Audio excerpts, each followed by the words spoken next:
There's a secret that Carl Jung discovered during the darkest period of his life. A secret so disturbing, so fundamentally at odds with everything the spiritual marketplace wants to sell you, that even decades after his death, it remains largely hidden beneath layers of misinterpretation and deliberate ignorance. This isn't the Jung you learned about in psychology class. This isn't the Jung reduced to personality types and dream symbols.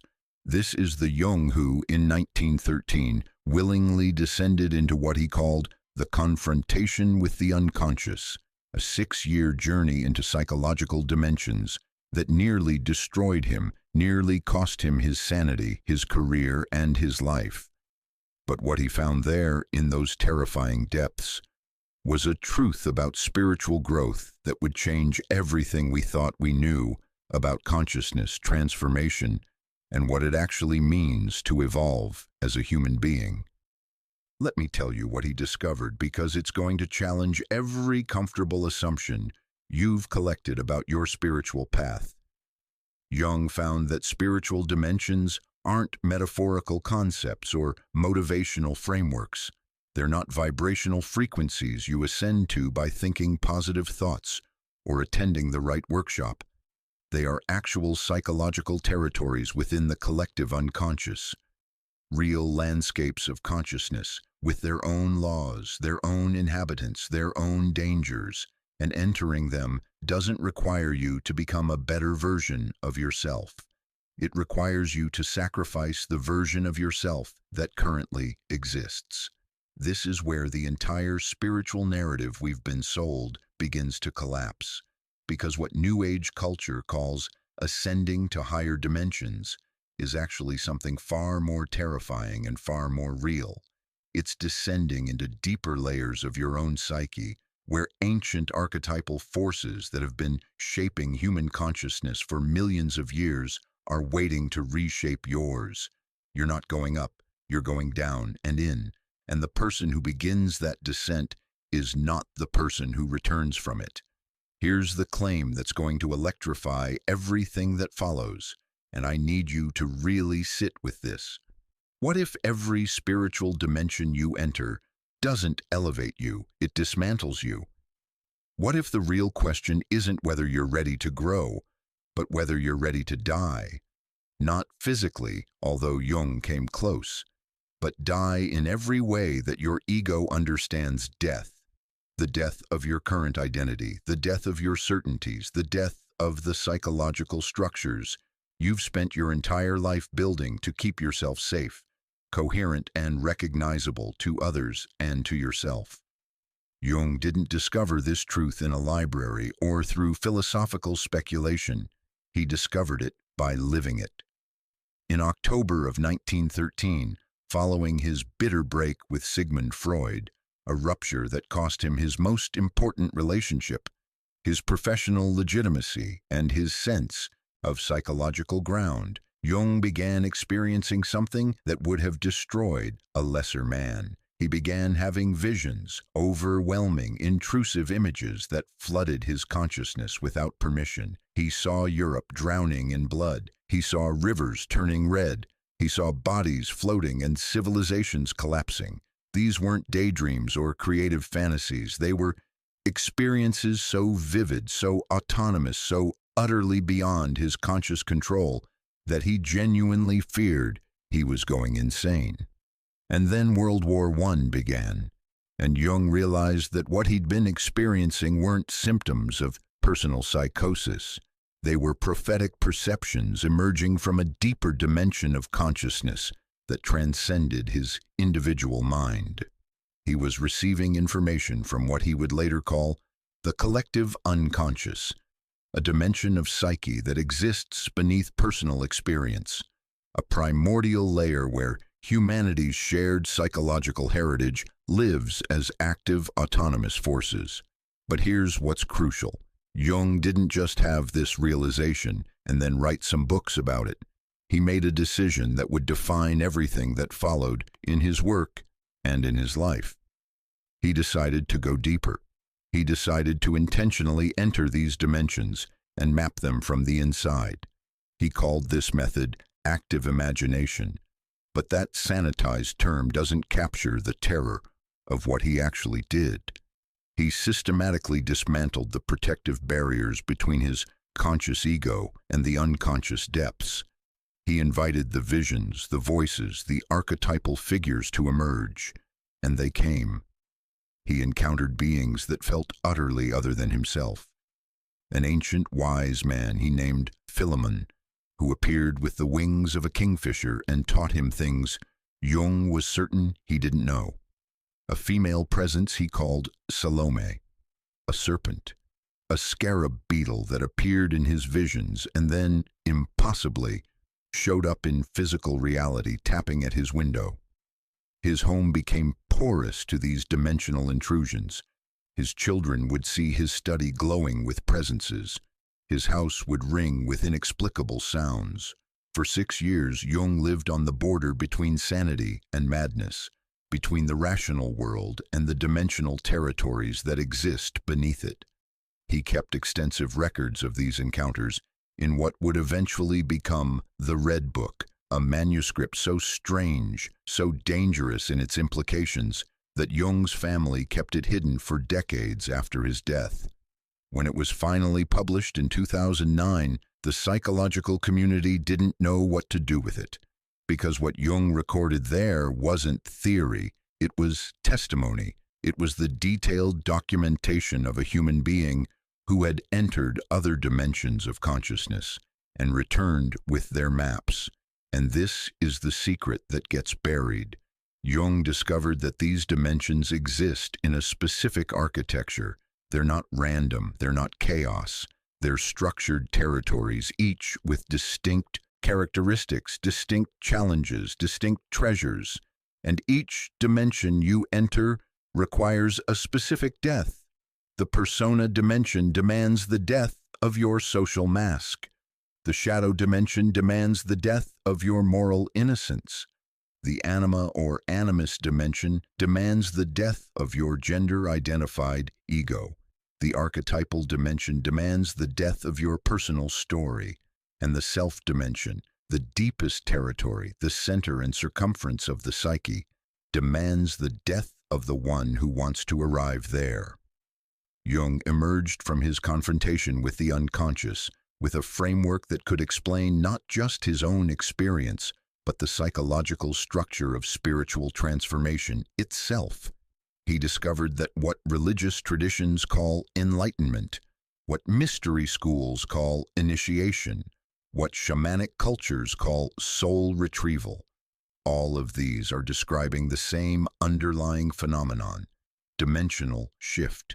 The movement of consciousness from one psychological territory to another, and that shift doesn't happen through accumulating more spiritual knowledge or performing the right practices. It happens through sacrifice, through descent, through the willing dissolution of the structures that currently define you. Now, here's why this matters to you right now, in this moment. Because if you're watching this video, something in you already knows that you're not where you used to be. Something has shifted. Maybe it started subtly, a sense that your old life doesn't fit anymore, that the beliefs you used to rely on feel hollow, that the identity you've been performing feels increasingly like a costume you're tired of wearing. Or maybe it came suddenly, a crisis, a loss, a breakdown that shattered your psychological ground. Either way, you're experiencing something that the people around you don't seem to be experiencing, and you're looking for language to make sense of it. What Jung's framework offers is this: a way to understand that what's happening to you isn't pathology. It's not a problem to fix. It's a dimensional transition. Your consciousness is being pulled into deeper territories, and the disorientation you're feeling, the symptoms that might be frightening you, the ways your reality is becoming strange, these aren't signs that something is wrong with you. They're signs that you're entering a new dimension of psychological growth. But here's the warning that Jung would want me to give you. Dimensional growth is not safe. It's not comfortable. It's not something you can control or manage with the right morning routine. It's a death and rebirth process that your ego will resist with everything it has, because the ego's job is to maintain continuity, to keep you recognizable to yourself. And dimensional shift, by definition, makes you unrecognizable. Jung said it this way, and these words should terrify and liberate you in equal measure. The psychological rule says that when an inner situation is not made conscious, it appears outside as fate. What does that mean? It means that the dimensional territories you refuse to enter consciously will enter you unconsciously. They'll show up as your fate, as the crisis that finds you, as the pattern that repeats, as the suffering that won't stop until you finally turn around and face what's trying to emerge from beneath your awareness. So this is what we're doing together in the next 3 hours. We're not having an intellectual conversation about Jungian theory. We're identifying the 11 signs that your spirit is entering a new dimension of growth. These signs are markers on the dimensional map. They're symptoms that appear when consciousness is transitioning from one psychological territory to another. And if you're experiencing even a few of them, you're not losing your mind. You're finding dimensions of mind that most people never access. The first sign is reality bleeding. The second is the death of certainty. The third is ancestral memory activation. We're going to explore each one in depth, with real stories, practical frameworks, and the psychological understanding you need to navigate these territories without being destroyed by them. Because here's the final piece of Jung's secret. Dimensional growth can lead to psychosis, to inflation, to the kind of spiritual emergency that lands people in psychiatric wards. But it can also lead to individuation, to the integration of unconscious dimensions into conscious awareness that creates a more whole, more real, more alive human being. The difference between those two outcomes is consciousness itself. It's whether you're aware that you're in a dimensional transition, whether you have language for what's happening, whether you can maintain perspective while your perspective is being demolished. That's what this exploration offers, not a way to avoid the descent, but a way to descend consciously. So let me ask you directly, are you ready to discover which dimension you're entering? Are you ready to understand that your spiritual crisis might actually be your spiritual calling? Are you ready to stop trying to get back to normal and start becoming the dimensional traveler you're being initiated into becoming? If the answer is yes, if something in you is recognizing itself in these words, then keep watching, because what follows is going to give you the map Jung died trying to complete, the map of consciousness dimensions, the signs that you're moving between them, and the understanding you need to survive the journey. Comment below right now, I'm ready for the descent, not because you're excited about it, but because you're willing to stop pretending you have a choice. The dimensional shift has already begun. The only question is whether you're going to be conscious for it. Before we can explore the 11 signs of dimensional shift, we need to confront a brutal truth that's going to make a lot of people uncomfortable. And I need to say this clearly, even harshly, because your liberation depends on hearing it. Most spiritual seekers are not actually moving between dimensions. They're redecorating the dimension they're already in. They're collecting spiritual furniture, rearranging their psychological space with new ideas and practices and identities. But the fundamental structure of their consciousness remains completely unchanged. This is what Jung called the inflation of consciousness, the psychological phenomenon where the ego becomes identified with spiritual concepts and mistakes conceptual understanding for actual transformation. You learn about chakras, so you believe you're working with energy. You talk about higher frequencies, so you believe you're vibrating at a higher level. You attend ayahuasca ceremonies, so you believe you've accessed mystical dimensions. But none of it, guarantees that your consciousness has actually shifted from one dimensional territory to another. Let me introduce you to someone who embodies this trap perfectly, Her name is Vanessa, and she's a composite of dozens of people I've encountered in spiritual communities over the years. Vanessa discovered spirituality in her early 20s after a difficult breakup. She read The Power of Now. She started going to yoga classes. She learned to meditate. Within a few years, she'd accumulated an impressive spiritual resume. Meditation retreats, Reiki certifications, workshops on manifestation and conscious relationship, and awakening the divine feminine. Her Instagram feed was a carefully curated collection of sunset meditations, oracle card readings, and profound captions about surrender and alignment and trusting the universe. By all external measures, Vanessa looked like someone on a serious spiritual path. She had the language. She had the practices. She had the community of fellow seekers who reflected back to her the identity she'd constructed, enlightened, evolved, awake. She would talk about her frequency and her vibration and how she was calling in her soul tribe and her aligned purpose. She gave every appearance of someone who had transcended the ordinary consciousness that most people inhabit. But here's what Vanessa couldn't see about herself. Absolutely nothing fundamental had changed about her consciousness. She was still operating from the same psychological dimension she'd been in before she discovered spirituality. She'd just learned to describe that dimension using different vocabulary. Her core ego structures, the need for external validation, the fear of unworthiness, the performance of identity to gain approval, these were all still completely intact. They'd just been spiritualized.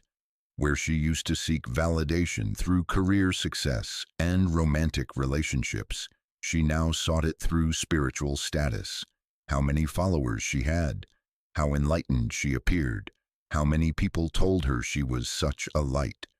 Where she used to perform a conventional identity to fit in, she now performed a spiritual identity.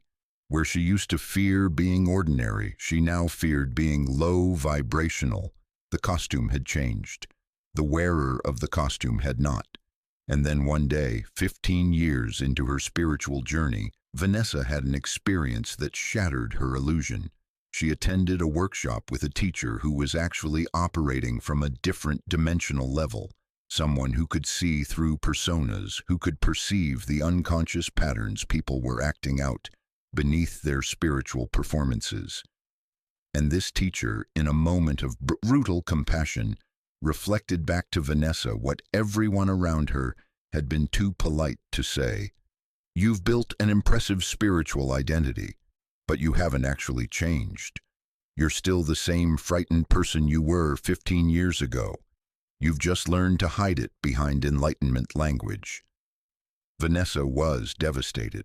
Not because the feedback was wrong, but because some part of her had always known it was true. All those years of practice, all those ceremonies and workshops and profound realizations, and she'd never actually left the first floor. She'd just decorated it beautifully.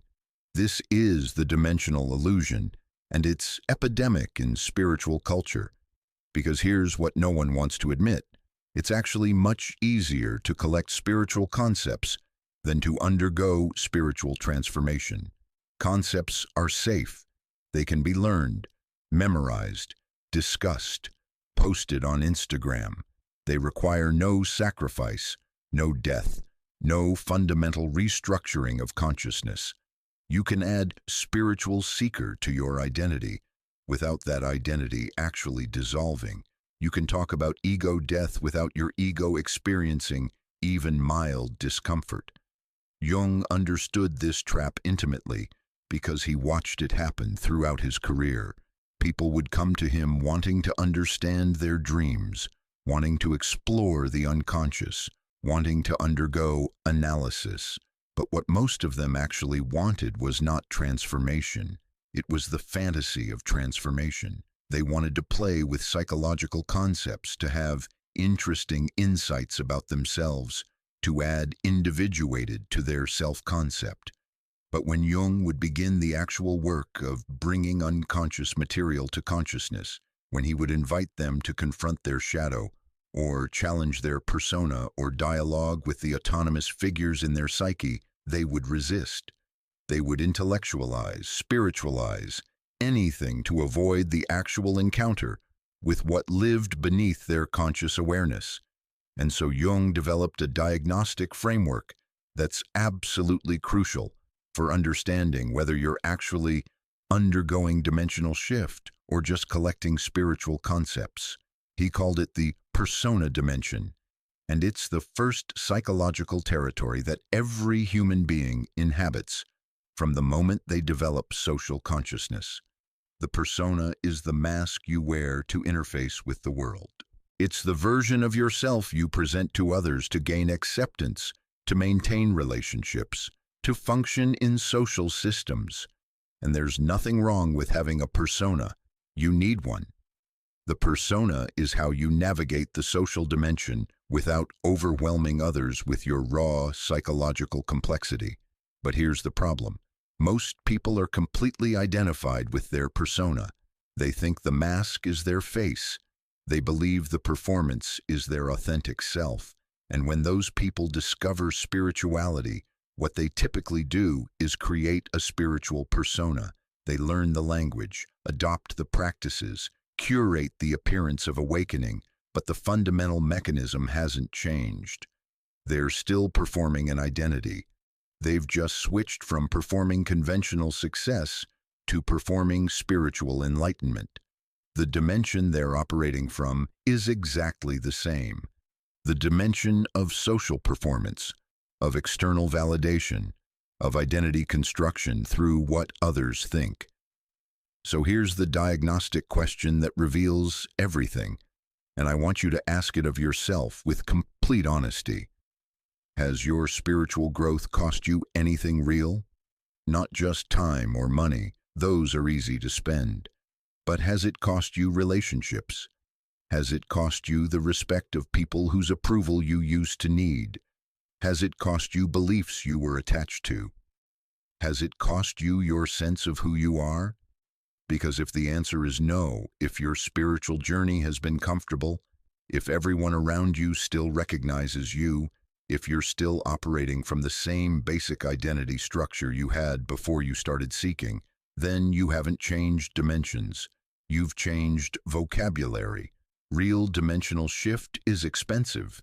It demands payment in the currency your ego values most: continuity, certainty, control, recognition. When you actually move from one psychological dimension to another, people notice. They become uncomfortable around you. They say things like, "You've changed," or "You're not yourself anymore," or "I don't recognize you." And they're right. You haven't changed. You've died and been reborn as something else. The person they knew no longer exists. A dimensional traveler has taken their place. Let me give you a framework for understanding what authentic dimensional movement looks like, because this is crucial for everything that follows. Jung identified several distinct psychological dimensions, each with its own characteristics, its own laws, its own forms of consciousness. And moving between these dimensions isn't about learning new information or having peak experiences. It's about a fundamental reorganization of how consciousness operates. The first dimension, the one most people never leave, is what Jung called the persona dimension. This is where consciousness is organized around social performance. Your sense of who you are comes from external reflection.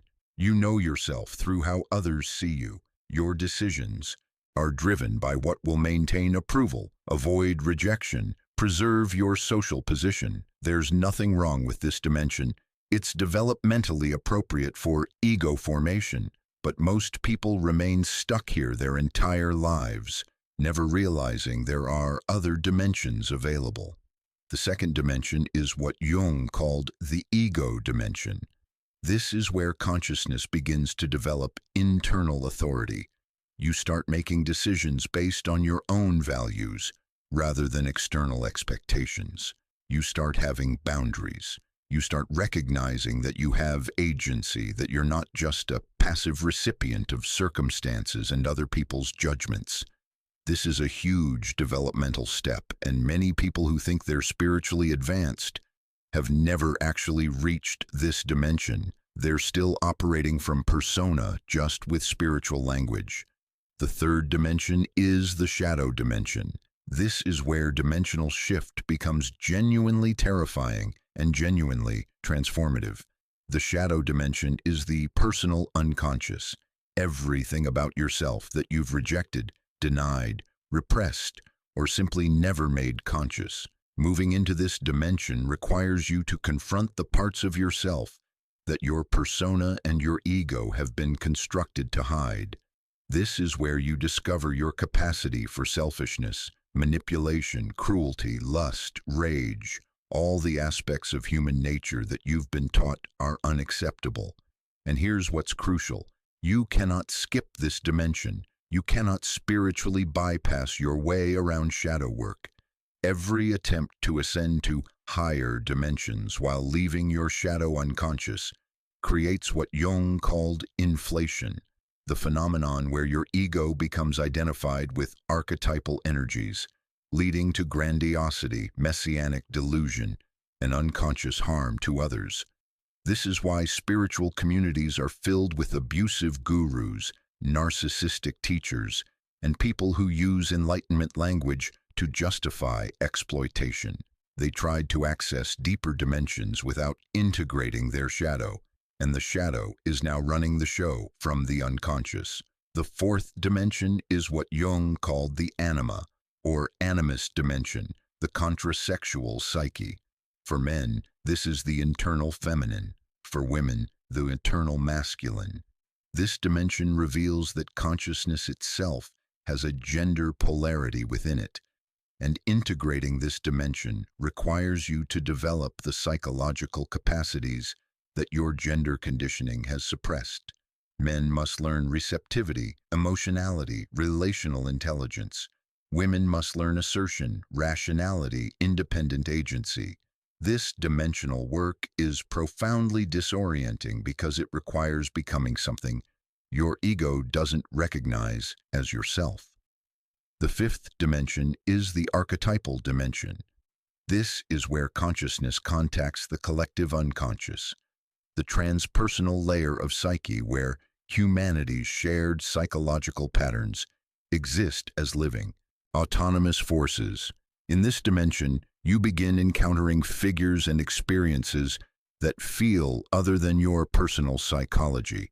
You meet the wise old man, the great mother, the divine child, the shadow king, archetypal presences that have been shaping human consciousness since the beginning of our species. This is the dimension Jung accessed during his confrontation with the unconscious, and it's dangerous territory. Because if you're not psychologically prepared, archetypal encounters can lead to possession, where these forces take over your consciousness rather than being integrated by it. The sixth and deepest dimension is what Jung called the self, capital S. This is the center and circumference of the psyche, the organizing principle that transcends and includes all other dimensions. The self is not your personal self. It's not your ego, your personality, your biography.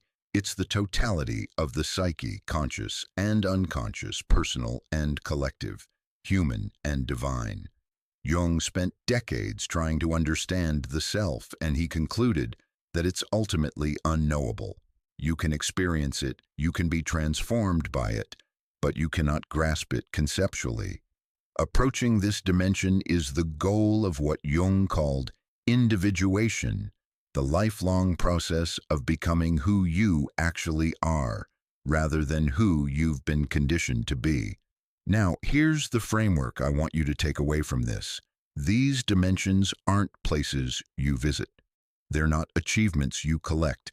They're strata of consciousness depth. And authentic spiritual growth is the movement through these dimensions in order, not skipping steps, not pretending you're deeper than you are, not using the language of one dimension while your consciousness is operating from another. So when Vanessa realized she'd spent 15 years collecting spiritual concepts without actually changing dimensions, what happened next? She had a choice. She could defend her spiritual persona, find a different teacher who would validate her enlightenment, surround herself with other people who were also decorating the first floor. Or she could acknowledge the truth and begin the actual work of dimensional shift. She chose the latter. And it was brutal, because the first step was admitting that most of what she'd called her spiritual practice was actually spiritual performance. The Instagram presence had to go, not because social media is inherently bad, but because for her it had become a mechanism for maintaining a persona rather than documenting genuine transformation. The spiritual language had to be examined. Every time she caught herself talking about high vibrations or calling things in, she had to ask, is this describing an actual experience, or is this maintaining an identity? Most painful of all, she had to face her shadow, the parts of herself that the spiritual persona had been constructed to hide. She had to acknowledge her jealousy of other spiritual teachers, her competitiveness, her use of enlightenment concepts to feel superior to others, her unconscious manipulation of people's admiration, her terror of being ordinary. These weren't easy things to face because they contradicted the enlightened identity she'd spent years building. But as she did this work, as she stopped performing spirituality and started actually descending into the unconscious territories that had been calling to her, something genuine began to happen. She started experiencing the actual signs of dimensional shift, the signs we're going to explore in depth in the coming chapters. Reality started bleeding, certainties started collapsing, her consciousness started accessing information that didn't come from books or teachers. She was finally leaving the first floor. So here's the mirror effect. I need to reflect back to you. If you found yourself recognizing something of yourself in Vanessa's story, that's not a problem, that's an opportunity, because awareness is the first step of dimensional shift. The fact that you can see your own spiritual performance means you're ready to stop performing and start transforming. But here's the warning. This awareness will dismantle things. It will make your spiritual friendships feel hollow. It will make your practices feel performative. It will strip away the comfortable identity you've been hiding behind. This is not comfortable. This is not what spiritual culture promises you, but it's real. And real transformation always costs more than conceptual understanding. Before we move into the signs of dimensional shift, I want you to do something right now. I want you to identify the spiritual belief you're most attached to, not the belief you think is most true, the belief you're most attached to, the one you would defend, the one that makes you feel good about yourself, the one that creates your sense of being different from ordinary people. Got it? Good. Now here's what I need you to understand. That attachment is what's keeping you locked in your current dimension. That belief, no matter how true it might be, has become part of your persona. It's become a piece of the mask. And until you're willing to examine it, question it, potentially release it, you will not move to the next dimensional territory. Comment below what that belief is. Don't perform for me or for other viewers. Actually, name the thing you're attached to, because naming it is the first step toward releasing it. And releasing it is the first step toward actually changing dimensions rather than just talking about it. Jung said it this way: until you make the unconscious conscious, it will direct your life and you will call it fate. So here's the question. Are you ready to make your spiritual performance conscious? Are you ready to stop collecting concepts and start undergoing transformation? Are you ready to leave the first floor? If yes, then what follows is going to give you the language to recognize when you're actually moving Because dimensional shift has specific signs, specific symptoms, specific markers that distinguish it from spiritual performance. And once you know what to look for, you'll never be fooled again, not by others, and more importantly, not by yourself. The descent is about to begin. Let's continue. Before we dive into the 11 signs that your spirit is entering a new dimension of growth, we need to establish something foundational, something that will completely reframe how you understand consciousness itself. Because most people, even most spiritual seekers, are operating with a fundamentally flat map of the psyche.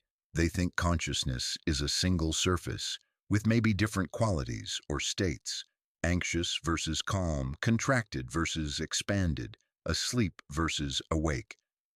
But what Jung discovered is that consciousness has depth. It has architecture. It has dimensional strata that exist beneath and beyond what your ego can perceive. Think of consciousness not as a flat plane, but as an ancient temple with multiple floors, each deeper than the last, each governed by different laws, each inhabited by different presences. Most people live their entire lives in the entrance hall.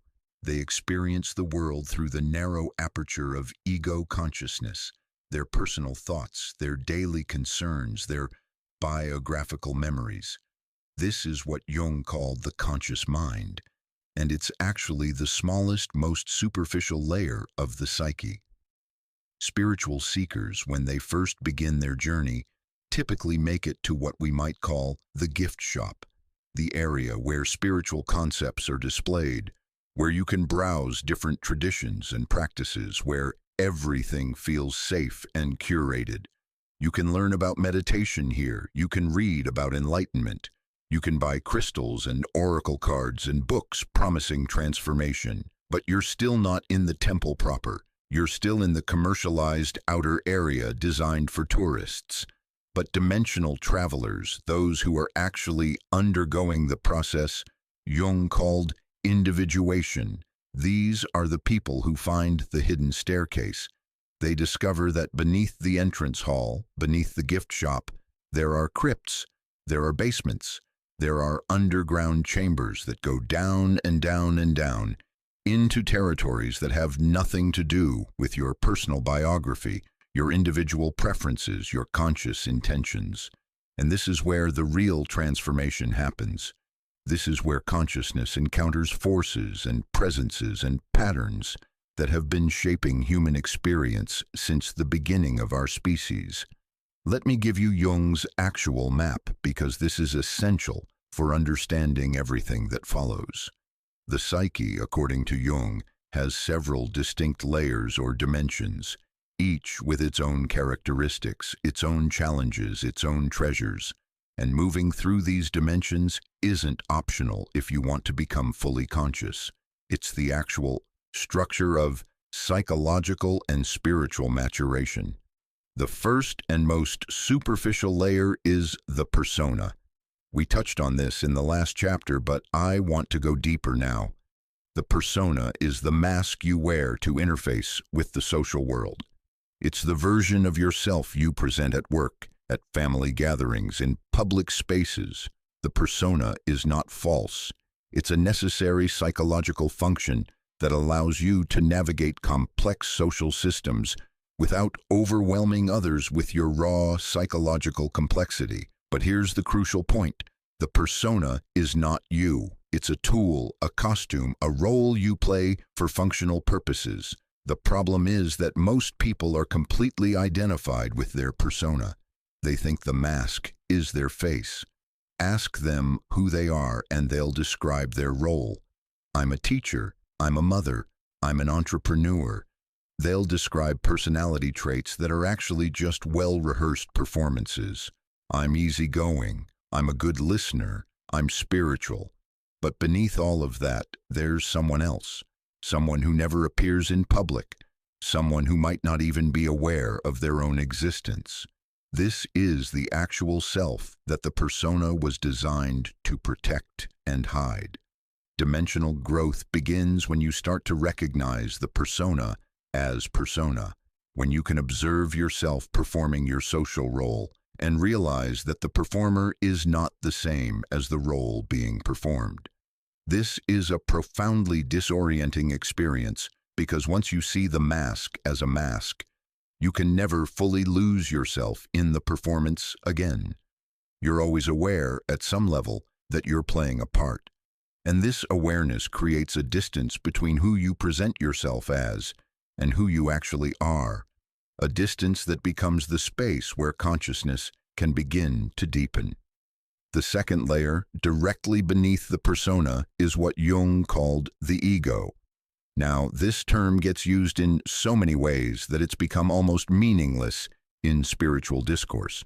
People talk about killing the ego or transcending the ego without understanding what the ego actually is or what function it serves. So let me be precise. The ego, in Jung's framework, is the center of conscious awareness. It's the I that experiences, that makes decisions, that maintains a sense of continuity across time. The ego is what allows you to say, I am, and have that statement point to something coherent. The ego is not your enemy. It's not something to be destroyed. It's a necessary structure that allows consciousness to function in the world. Without ego, you'd be overwhelmed by raw psychological experience with no organizing principle to make sense of it. You'd be like an infant, reactive, fragmented, unable to distinguish between inner and outer reality. And this is crucial, the ego is not the totality of who you are. It's the conscious dimension of the psyche, but there's vastly more to the psyche than what's conscious. The ego is like the captain of a ship who thinks he's the entire vessel. He can see the deck, he can steer, he can give orders. But below deck, beneath the waterline, there's an entire structure he doesn't perceive, and that hidden structure is actually what's keeping the ship afloat. This is where we enter the third dimensional layer, the personal unconscious, or what Jung called the shadow. And this is where dimensional travel becomes genuinely terrifying, because the shadow dimension contains everything about yourself that you've rejected, repressed, denied, or simply never made conscious. Every impulse you've judged as wrong, every desire you've labeled as shameful, every capacity you've been taught is unacceptable, every emotion you've learned to suppress. All of this material doesn't just disappear, it accumulates in the shadow where it remains active but unconscious, shaping your behavior in ways you don't recognize. Jung's metaphor for this was brilliant. Imagine your consciousness as a lighted room. Everything you can see, your thoughts, your feelings, your intentions, this is the lighted space, the ego's domain. But the room has dark corners, and in those dark corners are aspects of yourself that you can't or won't look at, the shadow. And here's what makes this dimension so dangerous and so necessary. The shadow doesn't just contain your personal darkness.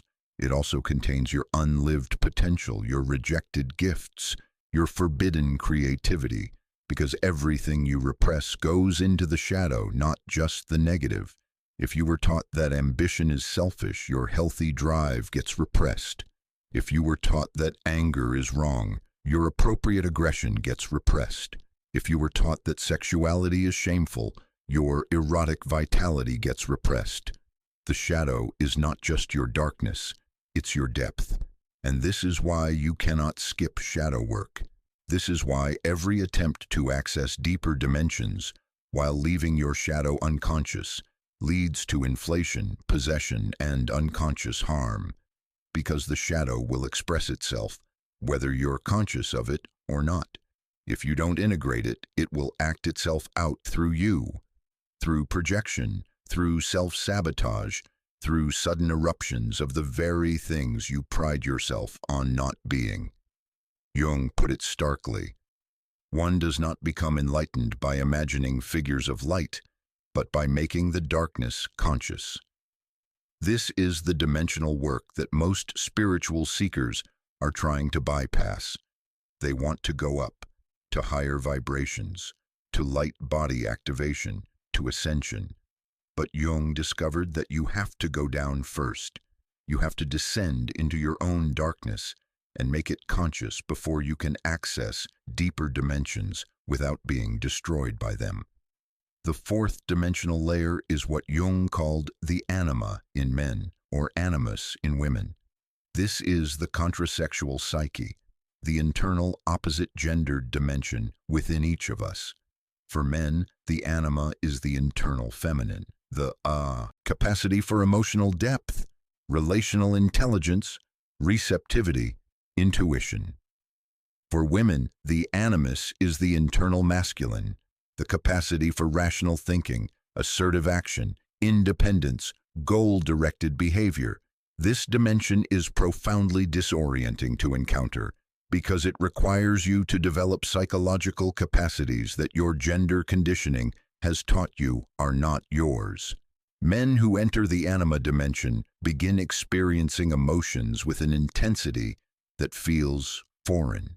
They begin valuing relationship over achievement. They begin developing intuitive perception that has nothing to do with logical analysis. This doesn't make them less masculine. It makes them more psychologically whole. But the ego, which has been constructed around gender-identified traits, experiences this development as threatening. The same is true for women encountering the animus dimension. They begin developing rational discrimination that isn't swayed by emotional appeals. They begin asserting themselves in ways that social conditioning labeled unfeminine. They begin pursuing goals with single-minded determination that looks like selfishness to people still identified with traditional feminine roles. Again, this doesn't make them less feminine. It makes them more complete. But the ego resists this integration because it threatens the gender-identified sense of self. The fifth dimensional layer, and this is where things become genuinely otherworldly, is what Jung called the collective unconscious. This is not your personal psychology. This is the transpersonal dimension of psyche that exists beneath individual experience. The collective unconscious is the psychological inheritance of the entire human species, the primordial patterns, the archetypal forms, the mythological structures that have been shaping human consciousness since we first emerged as symbolic creatures capable of meaning-making. Jung discovered the collective unconscious through his patients' dreams and visions. They would report images, symbols, and narratives that they had no personal exposure to. Ancient mythological motifs, religious symbols from cultures they'd never studied, archetypal figures that appeared across completely different traditions. A Christian woman would dream of Hindu deities. A rationalist scientist would have visions of shamanic initiation. A modern urbanite would encounter imagery from Paleolithic cave paintings. These weren't random occurrences. They were evidence of a deeper dimensional layer of psyche that transcends individual biography. In the collective unconscious dwell what Jung called the archetypes, universal patterns of human experience that exist as potentials within every psyche. The mother archetype, which manifests in every culture's goddess figures, in the universal human response to maternal care and maternal destruction.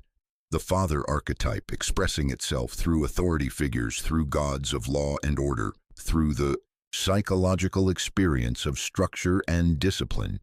The hero archetype, the trickster, the wise old man, the divine child. These are not concepts someone invented. They're autonomous psychological structures that have been shaping human consciousness for hundreds of thousands of years. And here's what makes this dimension so dangerous. When you enter the archetypal dimension, you're no longer dealing with contents of your personal psyche. You're encountering forces that are vastly older, vastly more powerful than your individual ego. These archetypes can possess consciousness if you're not prepared. They can inflate the ego into grandiose identifications. A man encounters the wise old man archetype and begins believing he's a prophet. A woman encounters the great mother and begins believing she's a goddess incarnate. The archetype takes over and the person becomes a puppet for forces they don't understand. This is what Jung was navigating during his confrontation with the unconscious. He was learning to encounter these archetypal presences without being possessed by them. He developed what he called active imagination, a method for dialoguing with unconscious contents while maintaining ego consciousness.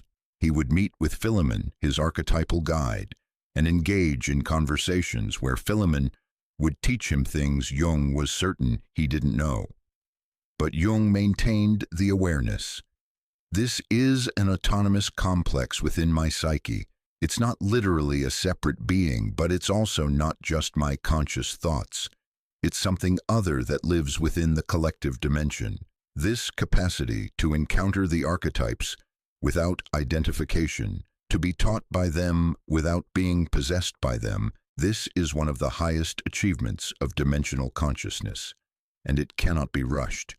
You cannot access this dimension safely without first integrating your shadow, without first differentiating from your persona, without first developing a strong ego that can withstand dissolution and reconstitution. Which brings us to the sixth and deepest dimension, what Jung called the self, capital S. And I need to be very careful in how I describe this, because the self is ultimately beyond description. It's not a thing you can grasp conceptually. It's not an achievement you can reach through practice. It's the organizing center and circumference of the entire psyche, conscious and unconscious, personal and collective, human and divine, light and shadow. The self is the totality of what you actually are as opposed to what your ego thinks you are. Jung spent decades trying to understand the self, and he eventually concluded that it's beyond the ego's comprehension. You can experience it. You can be transformed by it.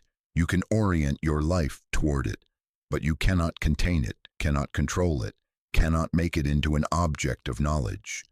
The self remains, by definition, partly unconscious, because the moment you think you've grasped it, that's your ego doing the grasping, which means you're still operating from a limited perspective rather than from the totality itself.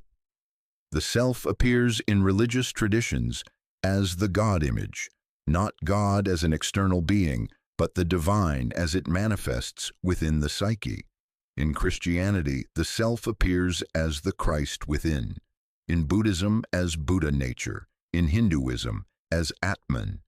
These aren't different things. They're different cultural expressions of the same psychological reality. The organizing center that's larger than ego, that includes the ego but transcends it, that represents the complete actualization of what this particular psyche came into existence to become.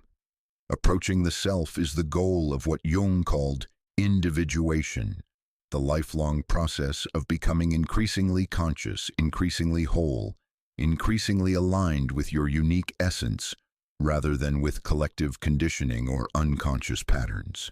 Individuation is not about perfection.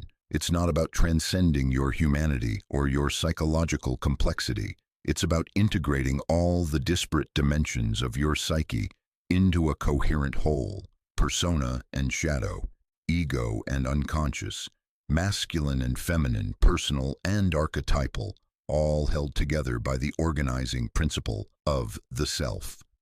Now, here's the framework I need you to understand, because this is absolutely crucial for recognizing the 11 signs we're about to explore. Dimensional growth is not linear. You don't move from persona to ego to shadow to anima to archetypes to self in a neat, progressive line. The movement is spiral. You circle back. You revisit earlier dimensions with deeper awareness. You integrate material at one level only to discover another layer beneath it. And the movement is not upward, it's downward and inward first, then outward and upward. This is where almost every spiritual framework gets it wrong.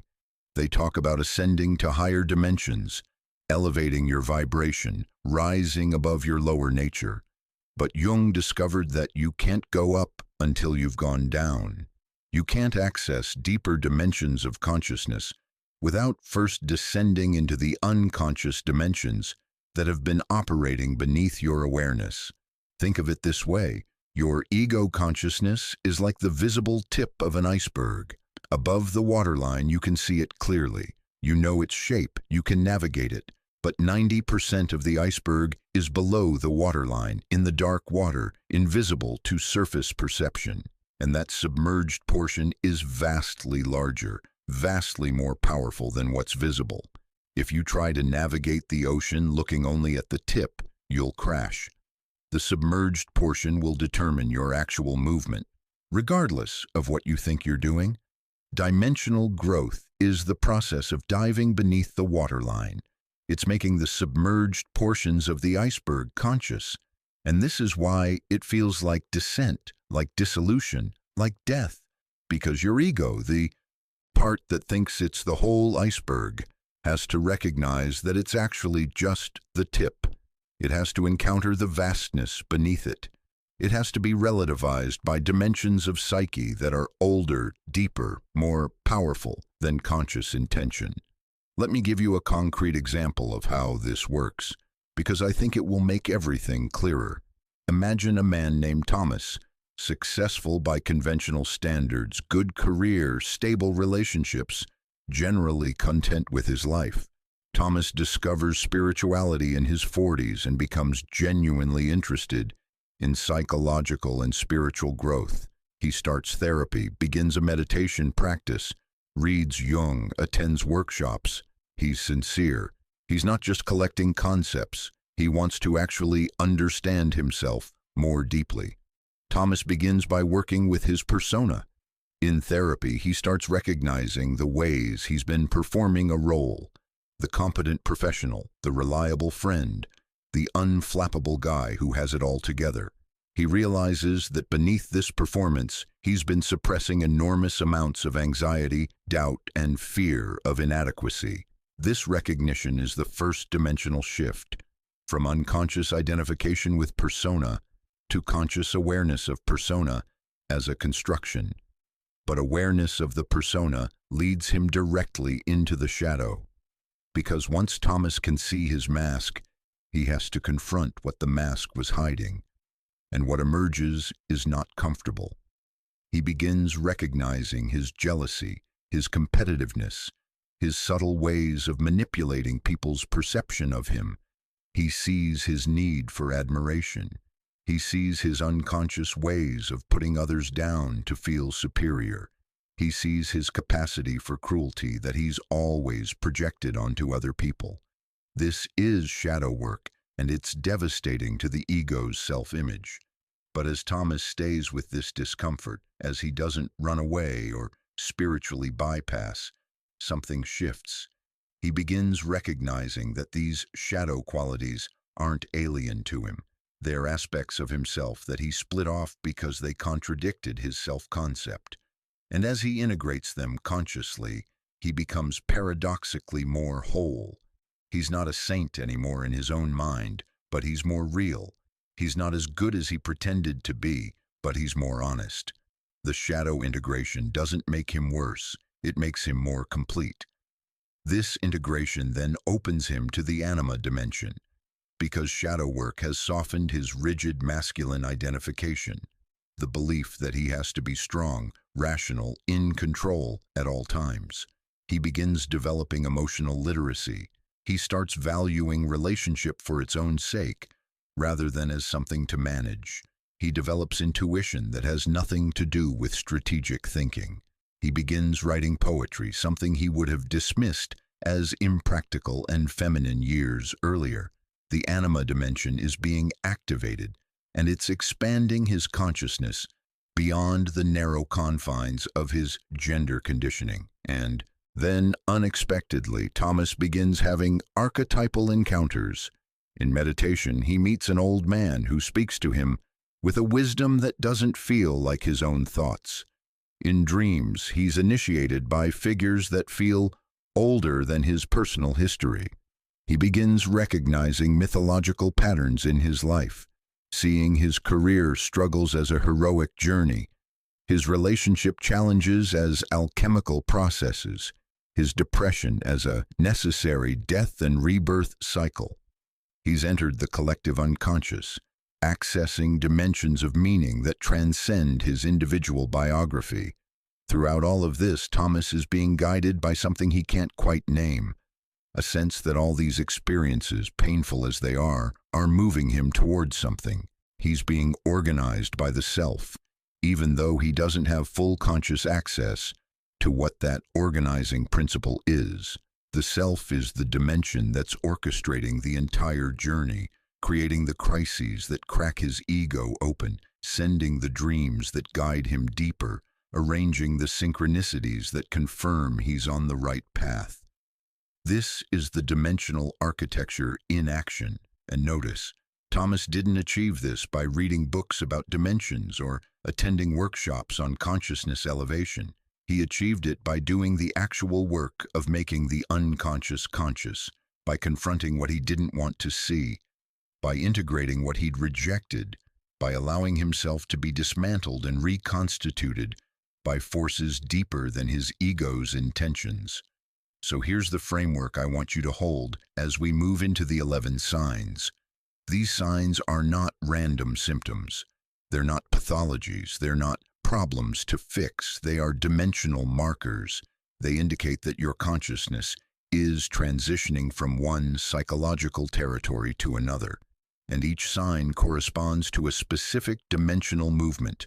When reality starts bleeding, when the boundary between inner and outer becomes permeable, you're transitioning from ego dimension to unconscious dimensions.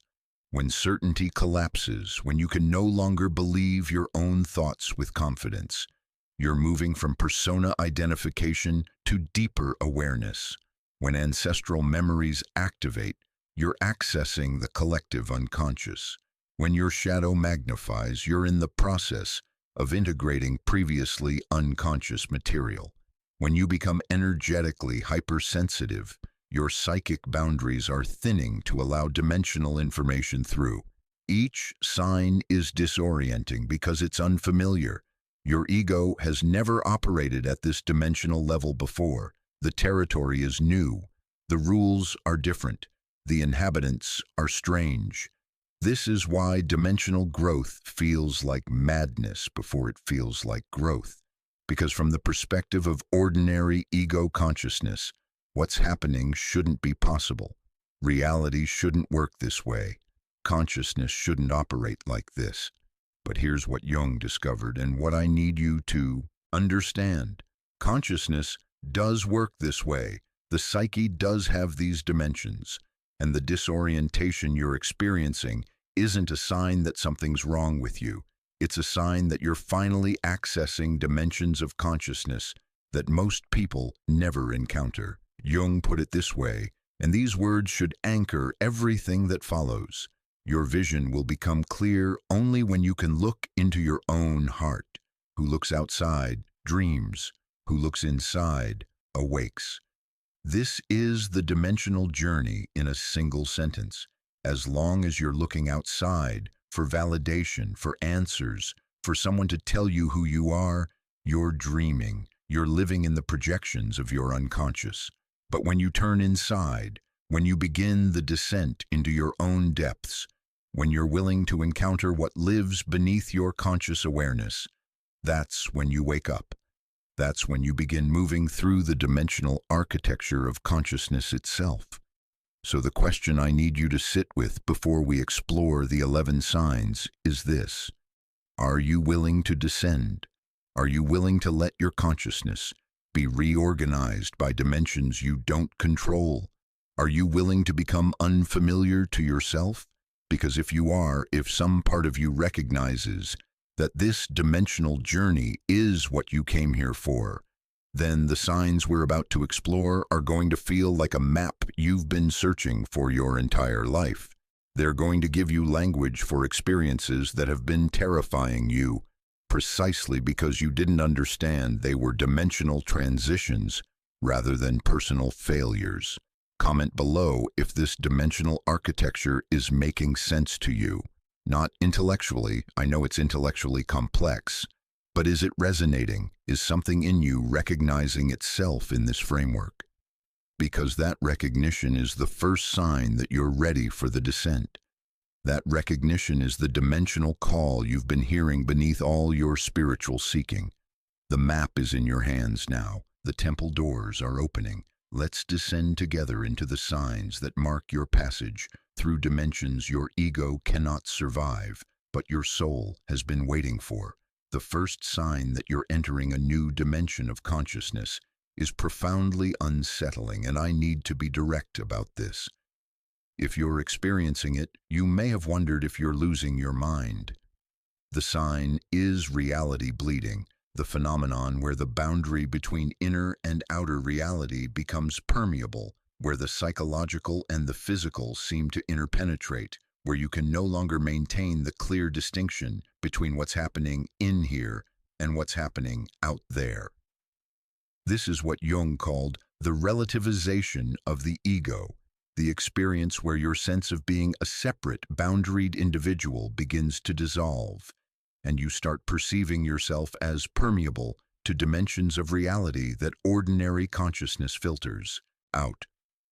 The ego's primary function is to maintain coherent boundaries between self and other, between inner and outer, between real and imagined.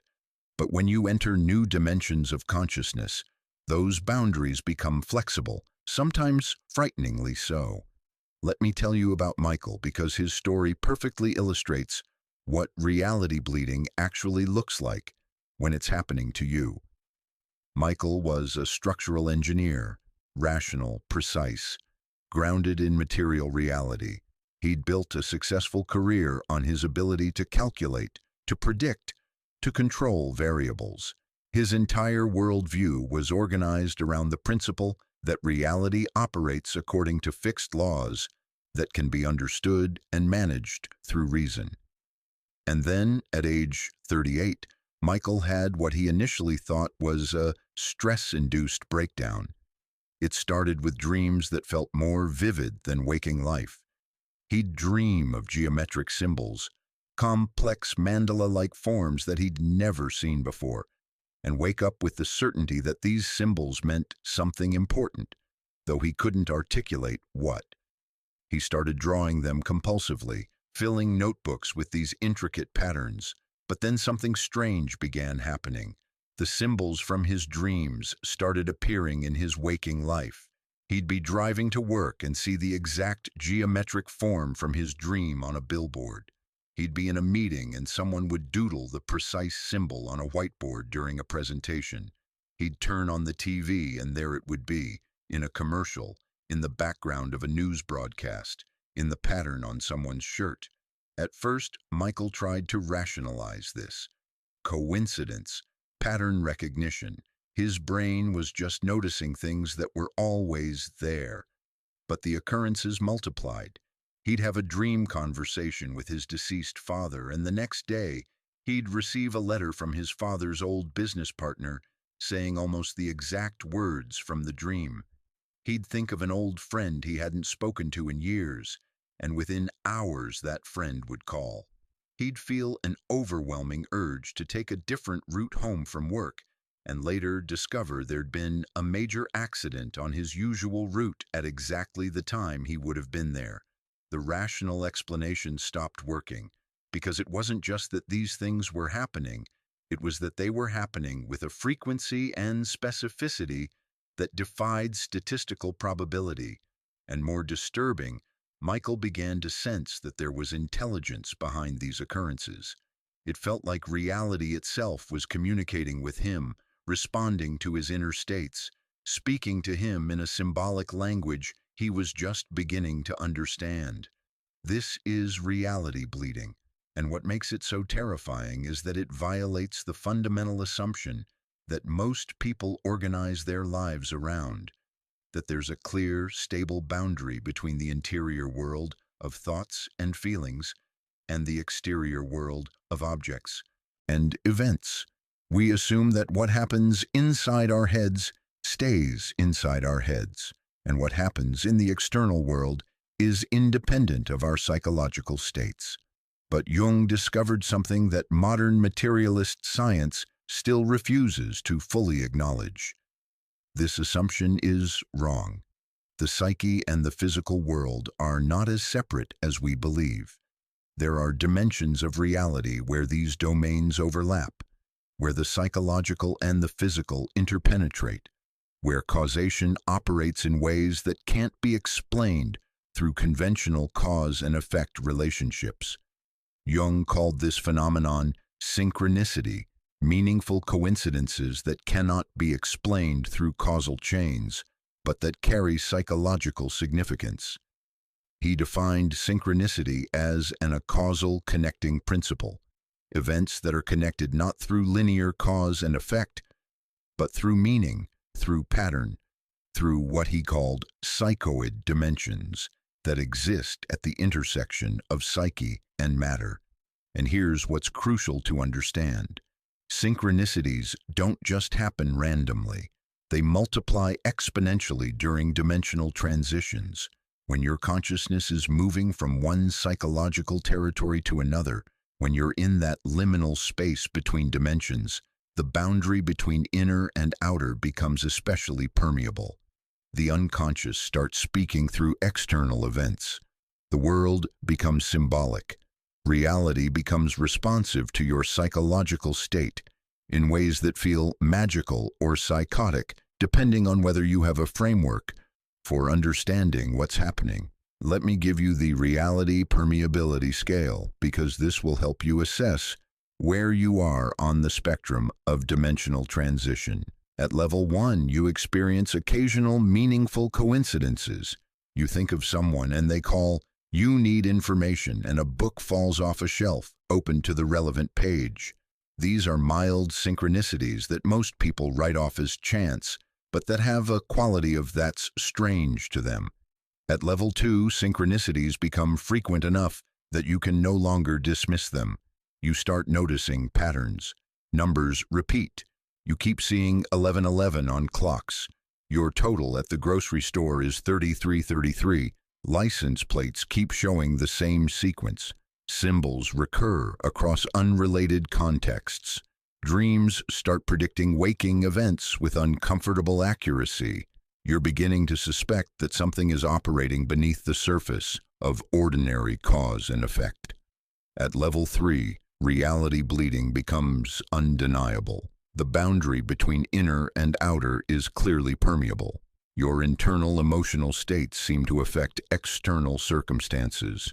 When you're in a dark psychological space, electronics malfunction, objects break, people around you become inexplicably hostile. When you're in a state of flow, everything aligns. Parking spaces open up. People offer help before you ask. Solutions to problems appear effortlessly. You're experiencing what indigenous traditions call medicine, the capacity to affect reality through consciousness itself. At level 4, the bleeding becomes so pronounced that you start questioning consensus reality. Time becomes non-linear. Past, present, and future seem to overlap. You have precognitive dreams. You know what people are going to say before they say it. You walk into rooms and sense events that happened there years ago. You're accessing information that shouldn't be available to your individual consciousness, and you're doing so with increasing frequency and accuracy. At level 5, and this is where reality bleeding becomes dangerous, you lose the ability to distinguish between psychological and physical causation.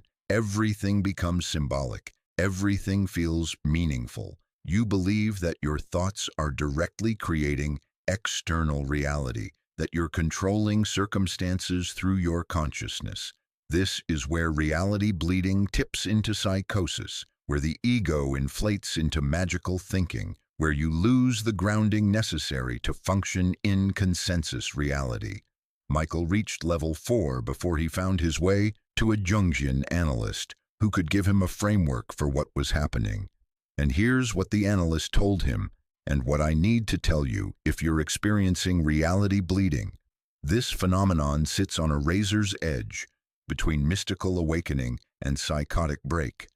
The difference is not the experiences themselves, but your capacity to maintain perspective while having them. The key is what Jung called the transcendent function, the ego's ability to hold tension between opposites without collapsing into one side or the other.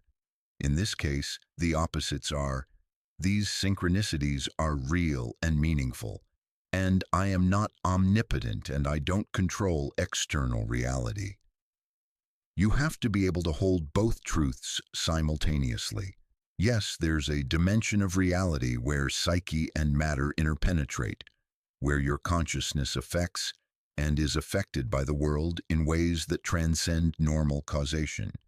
And no, this doesn't make you God, doesn't mean every thought manifests, doesn't eliminate the reality of other people's agency and the material world's independence. The Reality Bleeding Navigation Protocol has 4 essential practices. First, document without interpretation. When synchronicities occur, write them down factually without immediately assigning grand meaning. I thought of my sister and she called 10 minutes later. That's it. Don't make it into I'm developing telepathy or the universe is sending me messages about my sister. Just observe and record. Second, maintain paradox. Hold the tension. This is meaningful, and I don't know what it means. The ego desperately wants to resolve paradox into certainty. This is random chance, or this is cosmic communication. But the truth exists in the tension between these positions. Something is happening that's beyond normal probability, and you don't have omniscient understanding of what that something is. Third, ground regularly. This is crucial and often neglected. When reality is bleeding, you need practices that reconnect you to your body, to material reality, to the physical dimension. Exercise, work with your hands, engage with nature, eat. These aren't escapes from spiritual experience. They're anchors that prevent you from floating off into inflation or psychosis. Fourth, differentiate self from self. This is the most sophisticated practice, and it requires Jungian framework to understand. When synchronicities occur, they're often communications from the self, the totality of your psyche trying to guide your ego toward individuation. But the ego's tendency is to identify with the self, to think I'm causing these synchronicities, rather than I'm being guided by something larger than my ego consciousness. You must maintain the recognition, I am not the source of these phenomena. I am their recipient and interpreter. Michael learned these practices and something remarkable happened. The synchronicities didn't stop, they actually intensified. But his relationship to them transformed. Instead of being terrified that he was losing his mind or inflating into the belief that he was developing supernatural powers, he began relating to the synchronicities as a language. The unconscious was speaking. The self was guiding.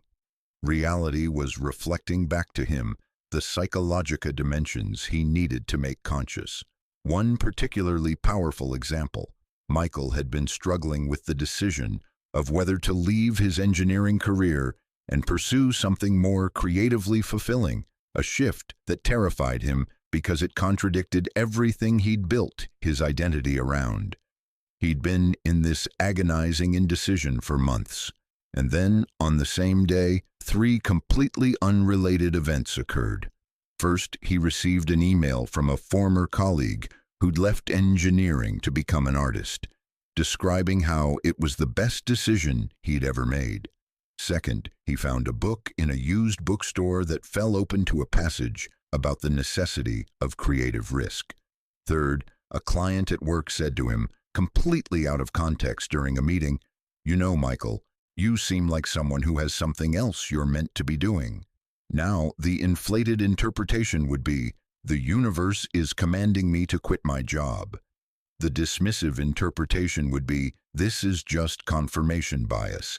I'm noticing things that support what I already want to do. But Michael had learned to hold the paradox. These synchronicities are meaningful. The self is communicating that this creative transition is aligned with my individuation process, and I still have to make the actual decision using my conscious discernment. The synchronicities are guidance, not commands. They're confirming that the direction I'm considering is psychologically true for me, but they're not removing my responsibility to choose consciously. This is what mature relationship with reality bleeding looks like. You recognize that you're receiving information from dimensions beyond ego consciousness. You respect that information. You factor it into your decision-making, but you don't abdicate your agency to it. You remain the one who must choose, who must act, who must take responsibility for your life, even while acknowledging that you're being guided by something larger than yourself. Now, let me address what might be the most important question about reality bleeding. Why does this phenomenon intensify during dimensional transitions? What's actually happening at the level of consciousness that creates this increased permeability? Jung's answer is profound. When you're moving between dimensions, you're in a liminal state. The ego's normal defensive structures are temporarily loosened. The boundaries that usually keep unconscious material from flooding consciousness become more flexible. And in that liminal space, you have temporary access to layers of psyche that are ordinarily filtered out. Think of it this way. Normal ego consciousness operates with extremely sophisticated filtering mechanisms. Most of the information available to consciousness at any moment gets filtered out so you can focus on what's relevant for survival and social functioning. You don't consciously perceive every sound in your environment, every sensation in your body, every passing thought, every quantum of visual information. You'd be overwhelmed, so the ego maintains strict boundaries about what gets through. But during dimensional transitions, these filters are recalibrating. You're developing sensitivity to information that used to be filtered out. And some of that information exists at the intersection of psyche and world, the synchronistic dimension where meaning connects events that have no causal relationship. You're becoming aware of the symbolic fabric of reality that was always there, but that you weren't consciously perceiving. This is why reality bleeding feels like you're going crazy. Because from the perspective of ordinary consciousness, you're experiencing things that shouldn't be possible according to consensus reality's rules. But from the perspective of dimensional consciousness, you're waking up. You're perceiving layers of reality that most people remain unconscious to their entire lives. There's a personal vulnerability I need to share here, because I think it will help you understand that even those of us who teach about this territory have been terrified by it. Several years ago, I went through an extended period of intense reality bleeding. Synchronicities were occurring dozens of times per day. Dreams were predicting events with accuracy that became genuinely disturbing. I would think of something and it would manifest physically within hours. And instead of feeling special or enlightened, I was terrified. Because the experience that pushed me over the edge was this.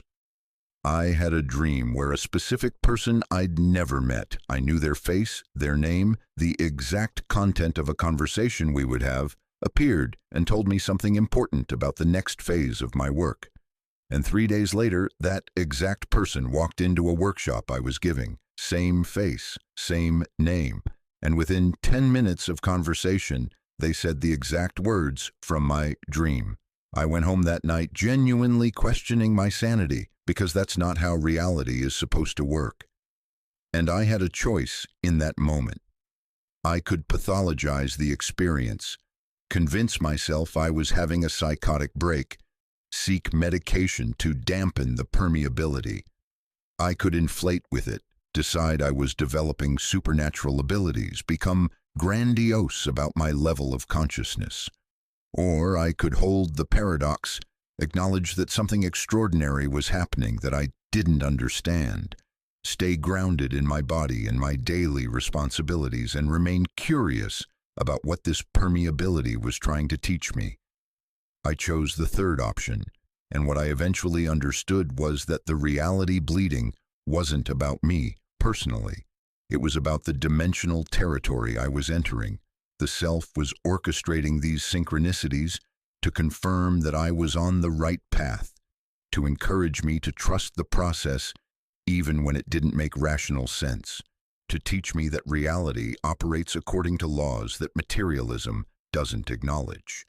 The bleeding wasn't a sign that I was special.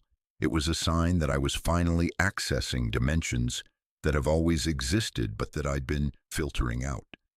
So here's the mirror effect I need to reflect back to you. If you're experiencing reality bleeding, the meaning isn't out there in the synchronicities themselves. The meaning is in what the synchronicities are revealing about your relationship to reality. They're showing you that you've been living in a reduced version of what's actually possible. They're demonstrating that consciousness and matter interpenetrate in ways you've been taught are impossible. They're inviting you into a more magical, more meaningful, more mysterious relationship with existence itself. But they're also testing you, testing whether you can hold this expanded awareness without inflation, testing whether you can be humble in the face of mystery rather than certain you've figured it all out, testing whether you can maintain groundedness even while recognizing that reality is far stranger than you'd previously believed. The warning I have to give you is this: reality bleeding can lead to spiritual emergency if you're not careful. If you lose all grounding, if you become convinced that you're controlling reality with your thoughts, if you start making major life decisions based solely on synchronistic guidance without using practical discernment, you will crash. You will lose the ability to function in the world. You will potentially harm yourself and others through actions that seem cosmically ordained to you, but that are actually ego inflation masquerading as spiritual guidance. So the practice is this: when reality bleeds, bow to the mystery. Acknowledge that something larger than your ego consciousness is at work. Be grateful for the guidance, but stay humble. Stay grounded. Remember that the dimensional territories you're accessing have been here long before you and will be here long after you.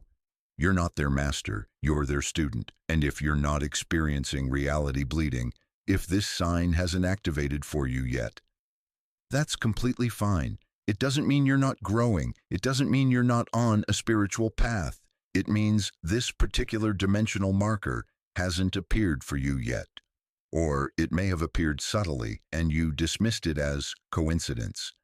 The invitation is simply to start paying attention, to notice, to remain open to the possibility that reality might be more permeable than you've been taught. Comment below if you're experiencing reality bleeding, not to show off, not to prove your spiritual advancement, but to acknowledge it.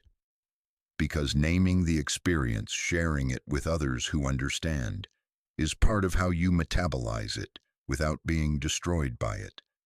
And if you've been frightened by these experiences, if you've been wondering if you're losing your mind, you're not.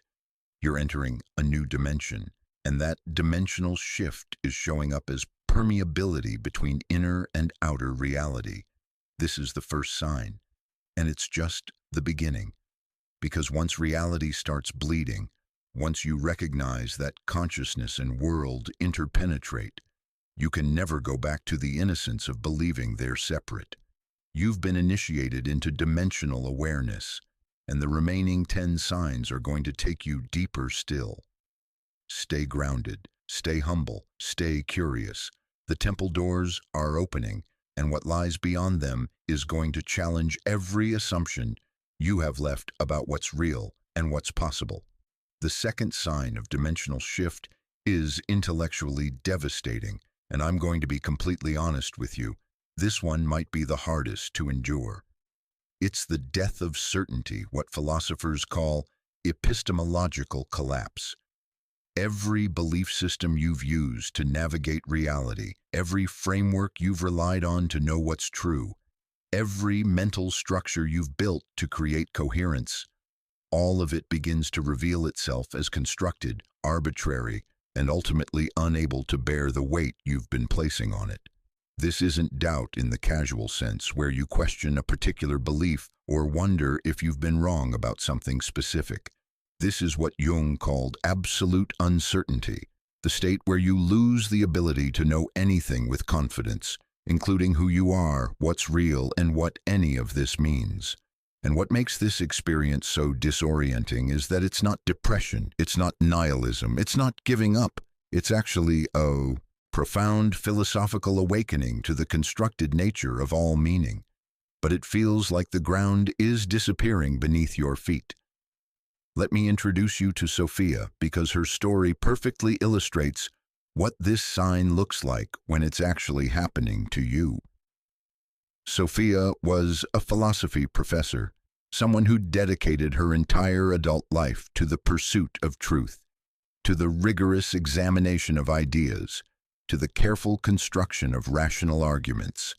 She'd built her identity around being someone who thought clearly, who could distinguish good reasoning from bad, who could evaluate claims and arrive at justified beliefs. And then, in her early 50s, Sophia experienced what she later described as the Great Dissolution. It started during a sabbatical, when she'd finally had time to step back from teaching and really examine the foundations of her own philosophical positions. She'd written extensively about epistemology, the philosophy of knowledge, arguing for particular theories about how we know what we know. But as she subjected her own arguments to the same scrutiny she applied to others, something began to crack. She realized that every argument she'd made rested on assumptions she couldn't ultimately justify. Every foundation she pointed to as bedrock turned out to rest on another foundation, which rested on another in an infinite regress. She couldn't find ground, and once this recognition began, it spread like a virus through every area of her intellectual life. Her philosophical positions stopped feeling true. They felt like stories she'd chosen to believe. Her moral convictions stopped feeling absolute. They felt like cultural conditioning she'd internalized. Her sense of what was factually real stopped feeling certain. It felt like one interpretation among many possible interpretations of sensory data. Even her sense of self, of being Sophia, having this particular history, being this type of person, began to feel like a narrative she was telling herself rather than an objective truth. This wasn't an intellectual game for her. This was genuinely destabilizing. She would sit down to write and find herself unable to complete a sentence, because halfway through she'd think, "But is this actually true? How do I know? What justifies my claiming this?" She would be in conversations and suddenly become acutely aware that she was just making sounds, that language was an arbitrary symbolic system, that there was no guarantee her words meant to others what they meant to her. She would look in the mirror and think, who is that? What is the I that's looking at her? Are we the same being, different beings? Is there even a being there at all, or just a collection of processes that create the illusion of continuity? Her colleagues became concerned. Her friends didn't know how to help, because Sophia couldn't explain what was happening in a way that didn't sound like depression or mental illness. How do you tell someone, "I've lost the ability to believe my own thoughts"? How do you convey that you're not suicidal, but that you've stopped being certain that there's a you that could be suicidal? This is epistemological collapse, and what I need you to understand is that this is not a pathology. It's a dimensional transition.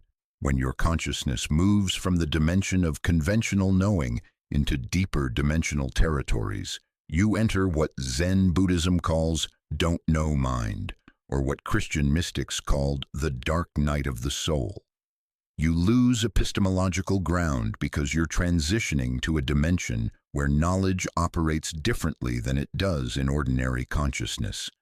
In the ego dimension, knowing is based on certainty. You believe things. You have confidence in your perceptions. You trust your reasoning. You build mental models of reality and treat those models as if they're reality itself. This is developmentally necessary. Children need to move from the chaos of undifferentiated experience to a coherent sense of what's true and what's false. But this type of knowing is fundamentally limited because it depends on the illusion that there's solid ground beneath your beliefs. But in deeper dimensions, particularly the shadow dimension and the archetypal dimension, knowing operates through paradox, through symbol, through what Jung called symbolic consciousness. Truth isn't a fixed thing you grasp. It's a living process you participate in. Meaning isn't discovered. It's created through the relationship between consciousness and the unconscious. And certainty becomes impossible because you recognize that every perspective is partial. Every framework is limited. Every truth is contextual. The certainty dissolution framework has several distinct stages, and understanding where you are in this process can help you navigate it without being destroyed by it. Stage 1 is conceptual uncertainty. You begin questioning particular beliefs. Maybe capitalism isn't the most efficient economic system. Maybe my political ideology has blind spots. Maybe the religious tradition I was raised in doesn't have a monopoly on truth. This stage is uncomfortable, but manageable because you can usually replace the questioned belief with a different belief. You're rearranging furniture, not burning down the house. Stage 2 is philosophical uncertainty. You begin questioning entire categories of belief. Not just, is this political position true, but how can any political position claim truth? Not just, is this moral principle correct, but what makes any moral principle binding? You're recognizing that belief systems are constructed, that they're perspectives rather than absolute truths. This stage is more destabilizing because you can't simply replace one belief with another. You have to sit with the recognition that all beliefs are provisional. Stage 3 is existential uncertainty. You begin questioning the most fundamental assumptions about reality itself. What is reality? How do I know anything I perceive is actually there? What if consciousness is all there is and matter is an illusion? Or what if matter is all there is and consciousness is just an emergent property? How do I know? At this stage, you're not just uncertain about particular claims. You're uncertain about how to evaluate claims at all. You've lost confidence in your own cognitive instruments. Stage 4 is identity uncertainty, and this is where the dissolution becomes genuinely terrifying. You begin questioning whether there's a you at all. What am I? Am I this body? Am I these thoughts? Am I this history? But the body changes constantly. Thoughts come and go. Memories are unreliable. So what's the continuous I that ties all this together? Is there one, or is I just a linguistic convention, a story consciousness tells itself to create coherence? At this stage, the questioner questions the questioner. The ground eats itself. Stage 5 is epistemological ground zero, the complete collapse of certainty about anything. You can't know what's true. You can't trust your perceptions. You can't believe your thoughts. You can't even be certain that you exist in any coherent sense. This is absolute uncertainty. This is the death of all epistemic ground. And this is where dimensional transition becomes genuinely dangerous, because without any framework for making sense of experience, you can lose the capacity to function entirely. Sophia reached stage 4 before she found her way to a teacher who understood what was happening to her. And what this teacher told her changed everything. The teacher said, "This isn't collapse. This is clarification. You're not losing the ability to know truth. You're losing the illusion that you ever had that ability in the way you thought you did. And losing that illusion is actually the beginning of a more authentic relationship with truth." The teacher introduced Sophia to Jung's concept of symbolic consciousness, a way of knowing that doesn't depend on certainty, but that's no less valid for that reason. In symbolic consciousness, You don't believe things are true or false in an absolute sense. Instead, you recognize that ideas, images, and frameworks are tools for navigating dimensions of reality that can't be captured through literal propositional statements. Let me give you an example that makes this concrete. Take the statement, God exists. In ordinary certainty-based knowing, this is either true or false. Believers say it's true. Atheists say it's false.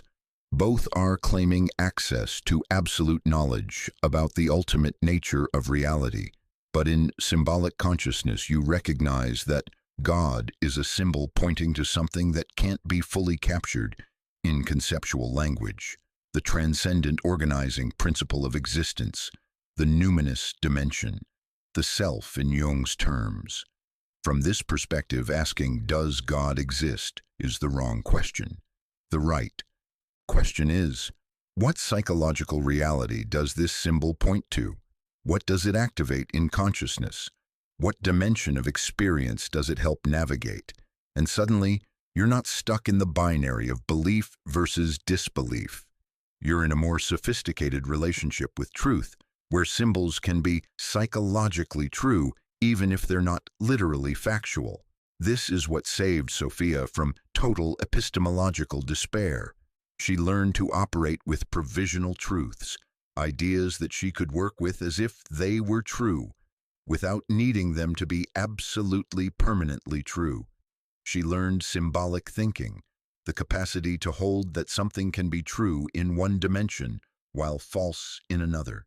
She learned paradox tolerance, the ability to hold contradictory truths simultaneously without needing to resolve them into a single coherent position.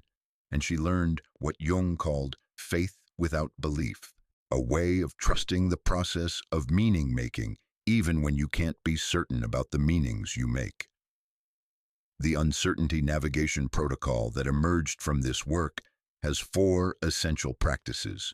First, distinguish between certainty and confidence. You can act with confidence, making decisions, taking positions, living your values, without needing absolute certainty.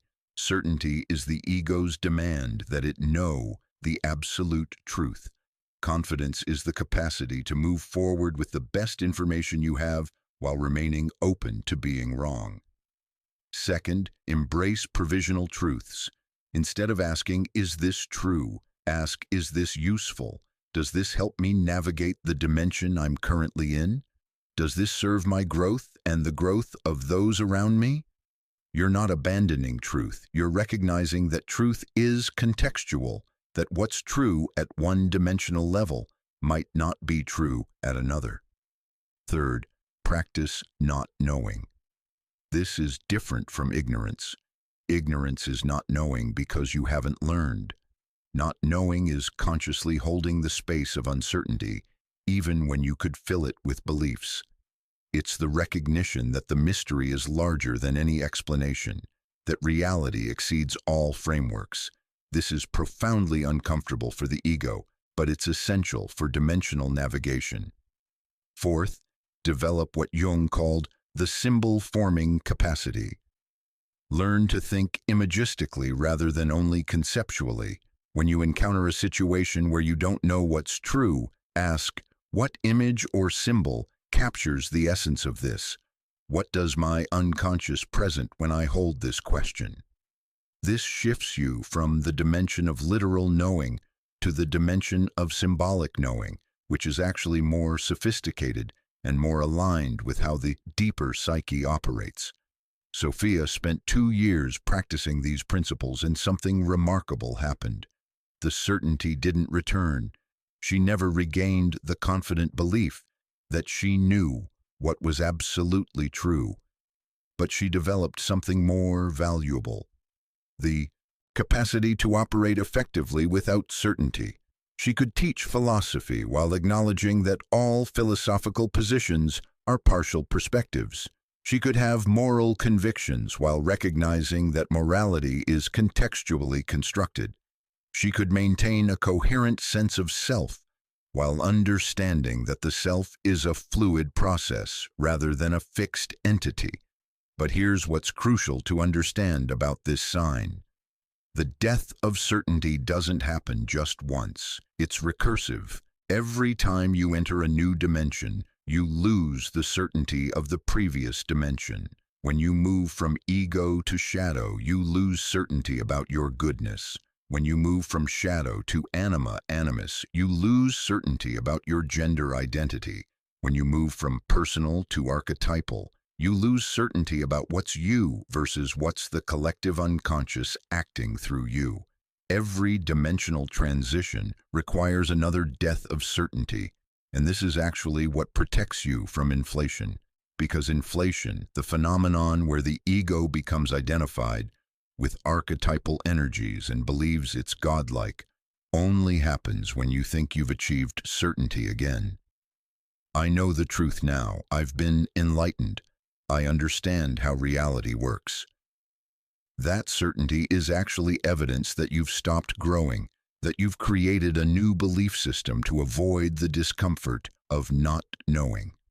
True dimensional travelers never regain certainty.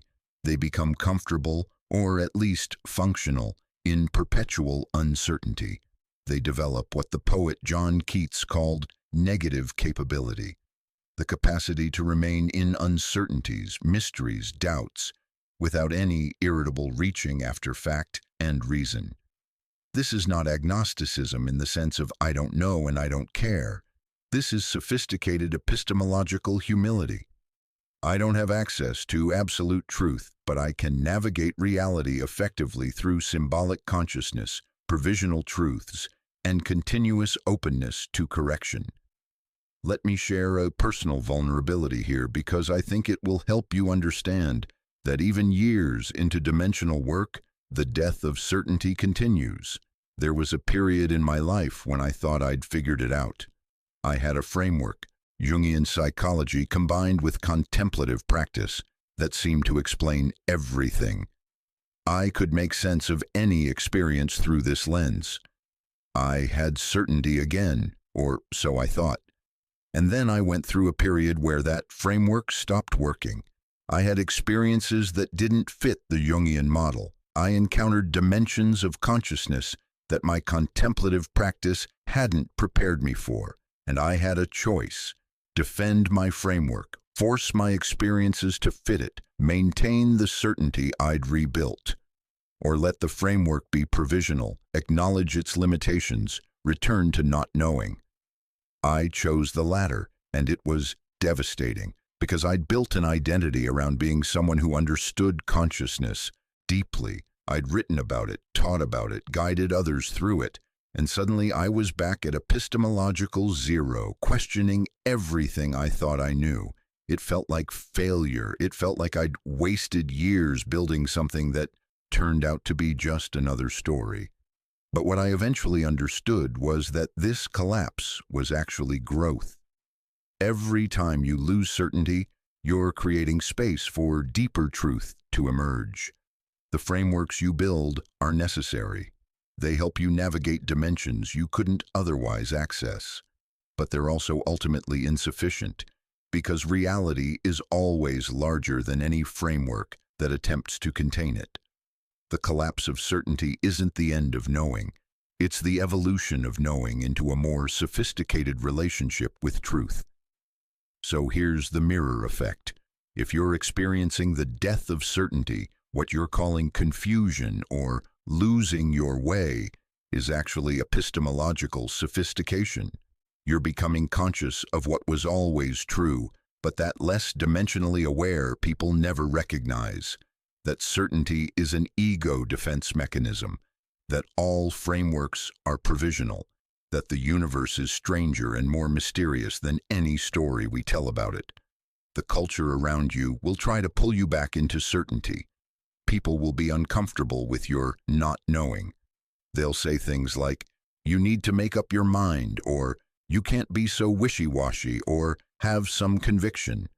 But these are demands from people who haven't yet encountered the dimension where certainty becomes impossible. They're still operating from a dimensional territory, where belief systems provide solid ground. You've left that territory. You're in deeper water now. And in these depths, trying to stand on solid ground will only exhaust you. You have to learn to swim. You have to develop comfort with being suspended in uncertainty, moving through it, navigating by stars that might themselves be moving. The warning I need to give you about this sign is this: epistemological collapse can lead to paralysis if you don't develop new ways of knowing. Some people encounter the death of certainty and become completely unable to make decisions, to commit to anything, to act in the world. They become so attached to not knowing that they use it as an excuse to avoid responsibility. How can I commit to this relationship when I don't know if love is real? How can I pursue this career when I don't know if success matters? How can I take any moral stand when I don't know if morality is objective? This is uncertainty weaponized as avoidance. True not knowing doesn't prevent action. It makes action more authentic because you're acting without the false security of absolute certainty. You commit to the relationship while acknowledging you can't know the future. You pursue the career while recognizing that success is a constructed value. You take the moral stand while understanding that morality is contextual. You act with full engagement and full recognition of uncertainty simultaneously. This is what Jung meant by living symbolically. You participate fully in the concrete world of choices and consequences while maintaining awareness that it's all symbolic, that the ultimate meaning exceeds your grasp, that you're playing a role in a drama whose full significance you can't comprehend. This isn't nihilism. It's the opposite. It's finding meaning in the participation itself rather than in the false certainty that you know what it all means. There's a Jung quote that perfectly captures this dimension, and I want you to really let it sink in. The educated man tries to repress the inferior one in himself, without realizing that by this he forces the latter to become revolutionary. What does this mean in the context of certainty? The educated part of you, the rational ego, tries to maintain certainty, to keep everything coherent and controlled. But the inferior part, the unconscious, the shadow, the dimensions beyond ego control, eventually revolts against this tyranny. The death of certainty is that revolution. The unconscious is forcing your ego to acknowledge that it never had the knowledge it claimed to have. And the revolution is mercy, because only by losing the false certainty can you develop authentic relationship with truth. Only by dying to what you thought you knew can you be reborn into a more sophisticated way of knowing. Only by descending through epistemological collapse can you access the symbolic consciousness that operates in deeper dimensions. So if you're in the death of certainty right now, if you feel like you can't trust your own mind anymore, if every thought feels like it could be wrong, I need you to hear this. You're not losing your mind.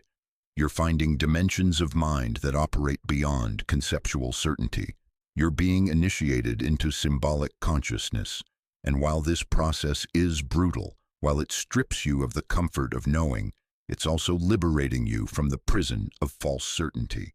The practices I want to leave you with are these. First, develop provisional frameworks. Have working theories about reality that you can use to navigate day-to-day experience, but hold them lightly. This is my current understanding, subject to revision. Second, trust embodied knowing. When conceptual certainty collapses, your body often knows what your mind doesn't.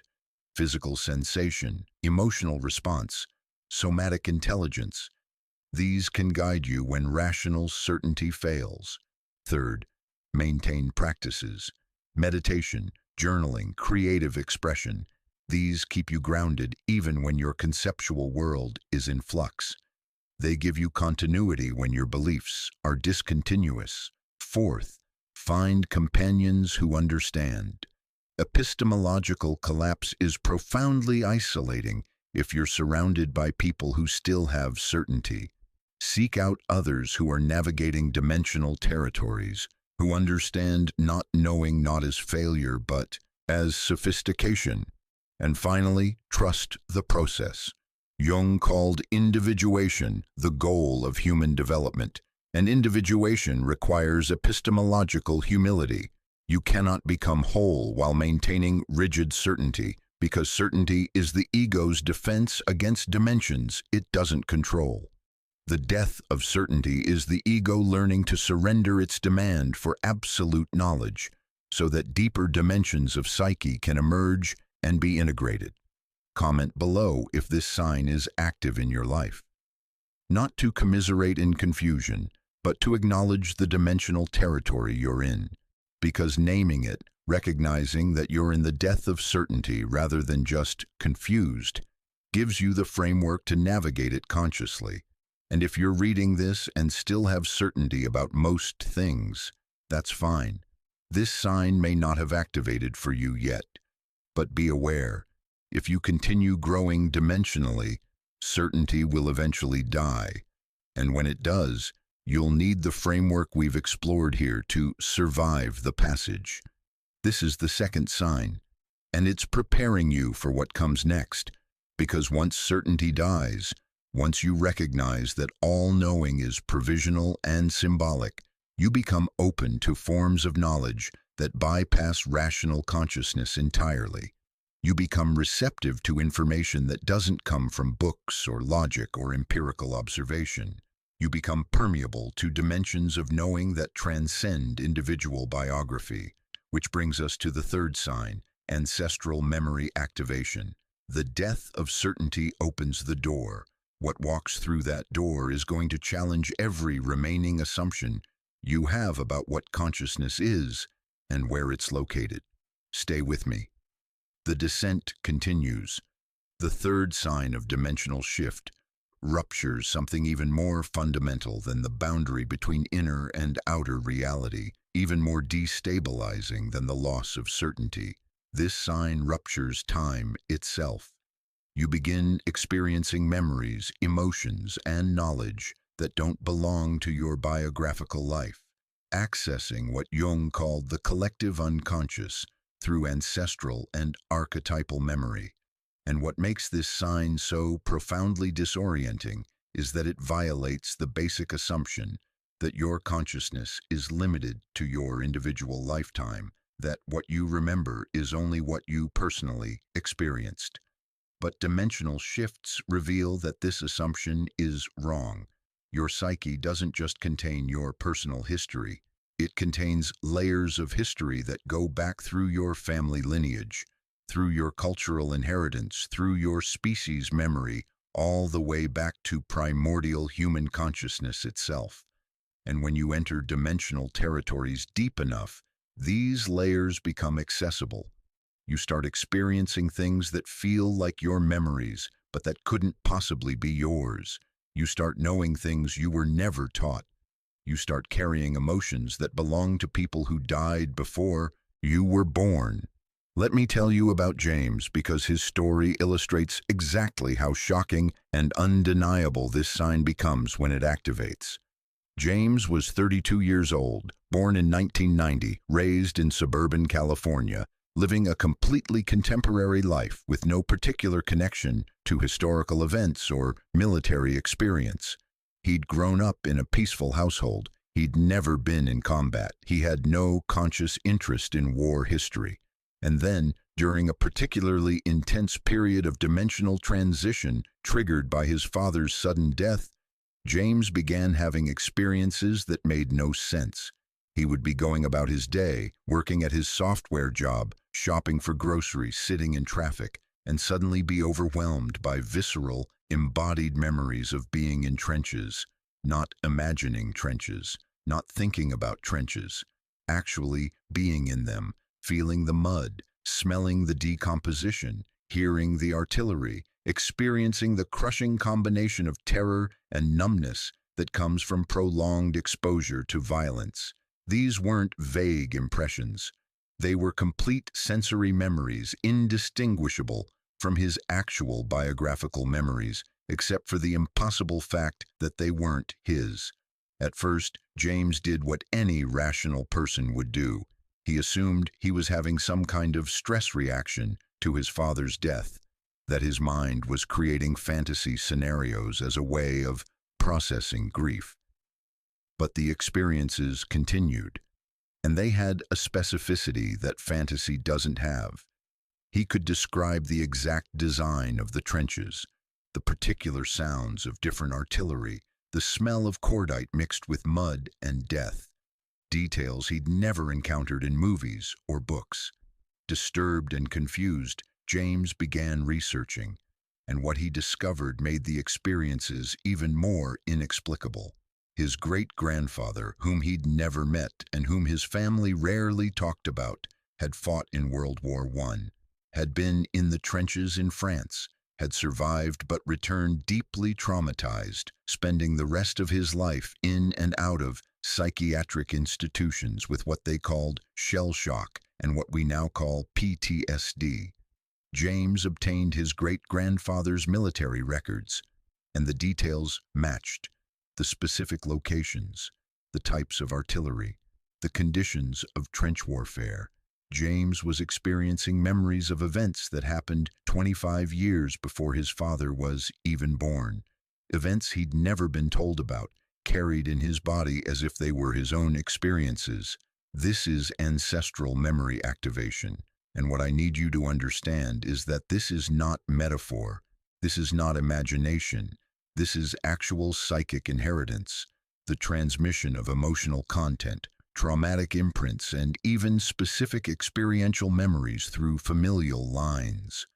Modern trauma research is beginning to validate what Jung knew a century ago. Trauma gets stored not just in individual nervous systems, but in what we might call the family psyche, and it gets transmitted across generations through mechanisms we're only beginning to understand. But ancestral memory activation goes beyond personal family lineage. Jung discovered that the psyche contains layers of memory that extend through cultural history and into species-level experience. You can access memories of cultural events your ancestors participated in. You can experience emotional states from historical periods you've never studied. You can have knowledge of ancient practices, symbols, and rituals that were never taught to you consciously, but that live in the collective unconscious as species memory. The temporal dimension framework helps make sense of how this works. Consciousness experiences time differently at different dimensional levels. At the biographical dimension, the level where most people spend their entire lives, time is linear and personal. Your consciousness contains your memories from birth to present. That's it. Past is what happened to you. Future is what hasn't happened yet. The timeline is clear and boundaried. But at the ancestral dimension, time becomes genealogical. Your consciousness can access the emotional and experiential content of your direct lineage. Parents, grandparents, great-grandparents extending back through the family line. This isn't genetic memory in the biological sense, though genetics may play some role. This is psychic inheritance, the transmission of unprocessed trauma, unlived dreams, and survival wisdom through the family soul. At the cultural dimension, time becomes collective. Your consciousness can access historical events, cultural traumas, and epochal shifts that your people went through. If you're of Jewish descent, you might access Holocaust memory even if your direct family wasn't in the camps. If you're of African descent, you might carry slavery trauma even if your ancestors weren't enslaved. If you're of indigenous descent, you might hold the memory of genocide. These aren't metaphorical connections. They're actual dimensional access to cultural memory stored in the collective unconscious. At the archetypal dimension, time becomes species level. You can access what Jung called the 2-million-year-old man, the primordial human whose survival experiences shaped the fundamental structures of human consciousness. You can have memories of hunting-gathering, of tribal conflict, of shamanic initiation, of ancient ritual practices that were universal to human cultures before recorded history. This is why certain symbols, the snake, the tree, the circle, the journey, appear in every human culture. They're not learned. They're remembered from species memory. And at the eternal dimension, the dimension of the self, time collapses entirely. Past, present, and future exist simultaneously. You can have precognitive dreams because the future already exists in the eternal now. You can experience past lives not necessarily as literal reincarnations, but as archetypal, patterns that your psyche is living through in this lifetime, patterns that have been lived countless times before and will be lived countless times again. Let me be clear about something. I'm not asking you to believe in past lives or genetic memory or any particular metaphysical explanation. What I'm pointing to is the phenomenology, the actual lived experience that dimensional travelers report when ancestral memory activates. Whether you explain this through genetics, through morphic fields, through the collective unconscious, or through some mechanism we haven't discovered yet, the experience itself is real and needs to be accounted for. James had to develop a relationship with his great-grandfather's memories. He couldn't just push them away. They were too powerful, too persistent, and he couldn't just indulge them. That would lead to identification, where he'd lose the boundary between his biography and his ancestors' biography. So he developed what Jung called active imagination with these memories. He would sit with the trench experiences when they came. He would allow himself to feel the terror, the grief, the numbing, but he would maintain awareness. This is my great-grandfather's experience. It's in my psyche, but it's not my biography. I'm witnessing it. I'm honoring it. I'm allowing it to be felt so it can finally be processed and released. This practice is called transgenerational healing, when a descendant consciously processes trauma that ancestors couldn't process, allowing the family lineage to be freed from carrying that wound forward. And something remarkable happened. After about 8 months of this work, the trench memories stopped coming. James had a dream where he met his great-grandfather, an old man, tired but peaceful, who thanked him and then walked away into light. From that point on, James no longer experienced those memories. It was as if the great-grandfather's trauma had been seeking consciousness, had been waiting for someone in the lineage to finally feel it fully and let it go. But the experience opened James to other forms of ancestral memory. He began having intuitive knowledge about things his family had never taught him. He would know, without being told, about family secrets and patterns. He developed an unexpected affinity for skills his grandfather had, carpentry, mechanical repair, that he'd never been interested in before. He began recognizing patterns in his own behavior that weren't learned but inherited, ways of avoiding conflict, of managing anxiety, of relating to authority that came from family patterns stretching back generations. This is what ancestral memory activation looks like when you develop conscious relationship with it. You're not possessed by the past, you're in dialogue with it. You're not trying to relive your ancestors' lives. You're trying to liberate their unlived potential and heal their unprocessed wounds so that you can live more freely. The ancestral integration method has 4 essential components. First is differentiation, learning to distinguish between your personal experiences and inherited psychic material. This requires careful attention. When an emotion arises, you ask, is this mine? Is this happening in response to my current life situation? Or is this an ancestral emotion that's been triggered? The quality is often different. Ancestral emotions tend to be more intense than the situation warrants. They have an archaic quality. They feel like they come from somewhere else. Second is genealogical research, actually learning your family history, discovering what your ancestors went through, understanding the contexts that shaped their lives. This isn't optional. You can't integrate ancestral memory without knowing whose memories they are. Talk to elderly relatives, access records, build your family tree, discover the migrations, the traumas, the achievements, the struggles.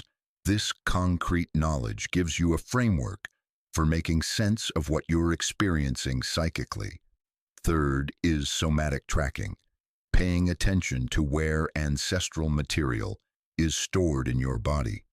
Trauma researcher Bessel van der Kolk's work on "The Body Keeps the Score" applies not just to personal trauma, but to ancestral trauma. You might hold your grandmother's grief in your throat, your father's rage in your jaw, your great-grandfather's war trauma in your nervous system's hypervigilance.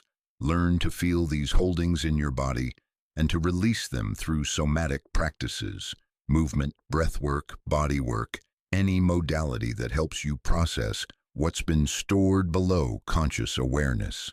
Fourth is ritual acknowledgement, creating ceremonies that honor your ancestors, that thank them for their survival, without which you wouldn't exist, and that commit to healing what they couldn't heal. Light candles, say their names, tell their stories, make offerings. These aren't superstitious acts. They're psychological practices that create relationship between your consciousness and the ancestral dimension. They signal to your psyche that you're willing to carry what needs carrying and to release what needs releasing. But here's where this sign gets even more mysterious. Ancestral memory activation doesn't just give you access to your personal family line. It can open you to cultural memory and species memory that exceeds your genealogical inheritance. Jung encountered this repeatedly in his patients' dreams and visions.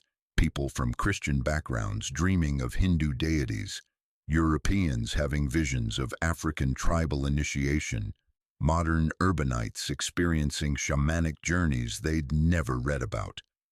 One of Jung's most famous cases was a patient who described in detail an ancient Mithraic initiation ritual, a secret ceremony from a Roman mystery religion that hadn't been practiced for over 1,000 years. The patient had no education in ancient history, no exposure to classical texts, yet his description matched archaeological discoveries about Mithraism that weren't even public knowledge at the time. Jung concluded that this patient had accessed archetypal memory, species-level knowledge stored in the collective unconscious. This is what makes dimensional growth so extraordinary and so unsettling. You begin discovering that your consciousness isn't limited to what you've personally learned or experienced. You have access to knowledge that comes from sources your rational mind can't account for. And if you don't have a framework for understanding this, if you pathologize it as delusion or inflate with it as proof of your special abilities, you'll be destabilized by it. The key is recognizing these experiences as dimensional access rather than personal achievement. You're not specially chosen because you're having ancestral memories. You're dimensionally permeable, which happens during growth transitions. And that permeability is allowing content from deeper strata of psyche to surface. The content was always there. You're just finally conscious of it. There's a personal experience I need to share here because it helped me understand that ancestral memory can be both clarifying and deceiving. Several years ago, during a particularly deep period of dimensional work, I began having vivid experiences of what felt like past life memories. I would have complete narratives, being a monk in medieval Europe, being a healer in ancient Egypt, being a warrior in tribal conflicts. The experiences were extraordinarily convincing. They had emotional depth, sensory detail, narrative coherence, and I went through a phase of believing they were literal past lives, that I had lived these lives before and was now remembering them. But as I worked with these experiences more carefully, something else emerged. These weren't my previous incarnations. They were archetypal patterns. The monk archetype, the healer archetype, the warrior archetype that I was living through in this lifetime. My psyche was showing me these past life narratives as a way of helping me understand the archetypal dimensions of my current life. The monk experience was teaching me about contemplative consciousness. The healer experience was teaching me about working with others' wounds. The warrior experience was teaching me about necessary aggression and protective boundaries. These archetypes were using the language of past lives to communicate their teachings, because that's a language my psyche could work with. But the truth was more subtle than literal reincarnation. It was dimensional access to archetypal memory. This is why discernment is so crucial with ancestral memory activation. Not every experience of remembering something from before your birth is literal ancestral memory. Some of it is archetypal, your psyche using the form of memory to teach you about patterns that transcend individual biography. Some of it is symbolic, your unconscious using historical imagery to communicate psychological truths. And yes, some of it may be actual ancestral memory, inherited psychic content from your family line or your cultural heritage. The practice is to hold it all provisionally. Work with the experiences. Let them teach you what they came to teach. But don't become dogmatic about what they mean or where they come from.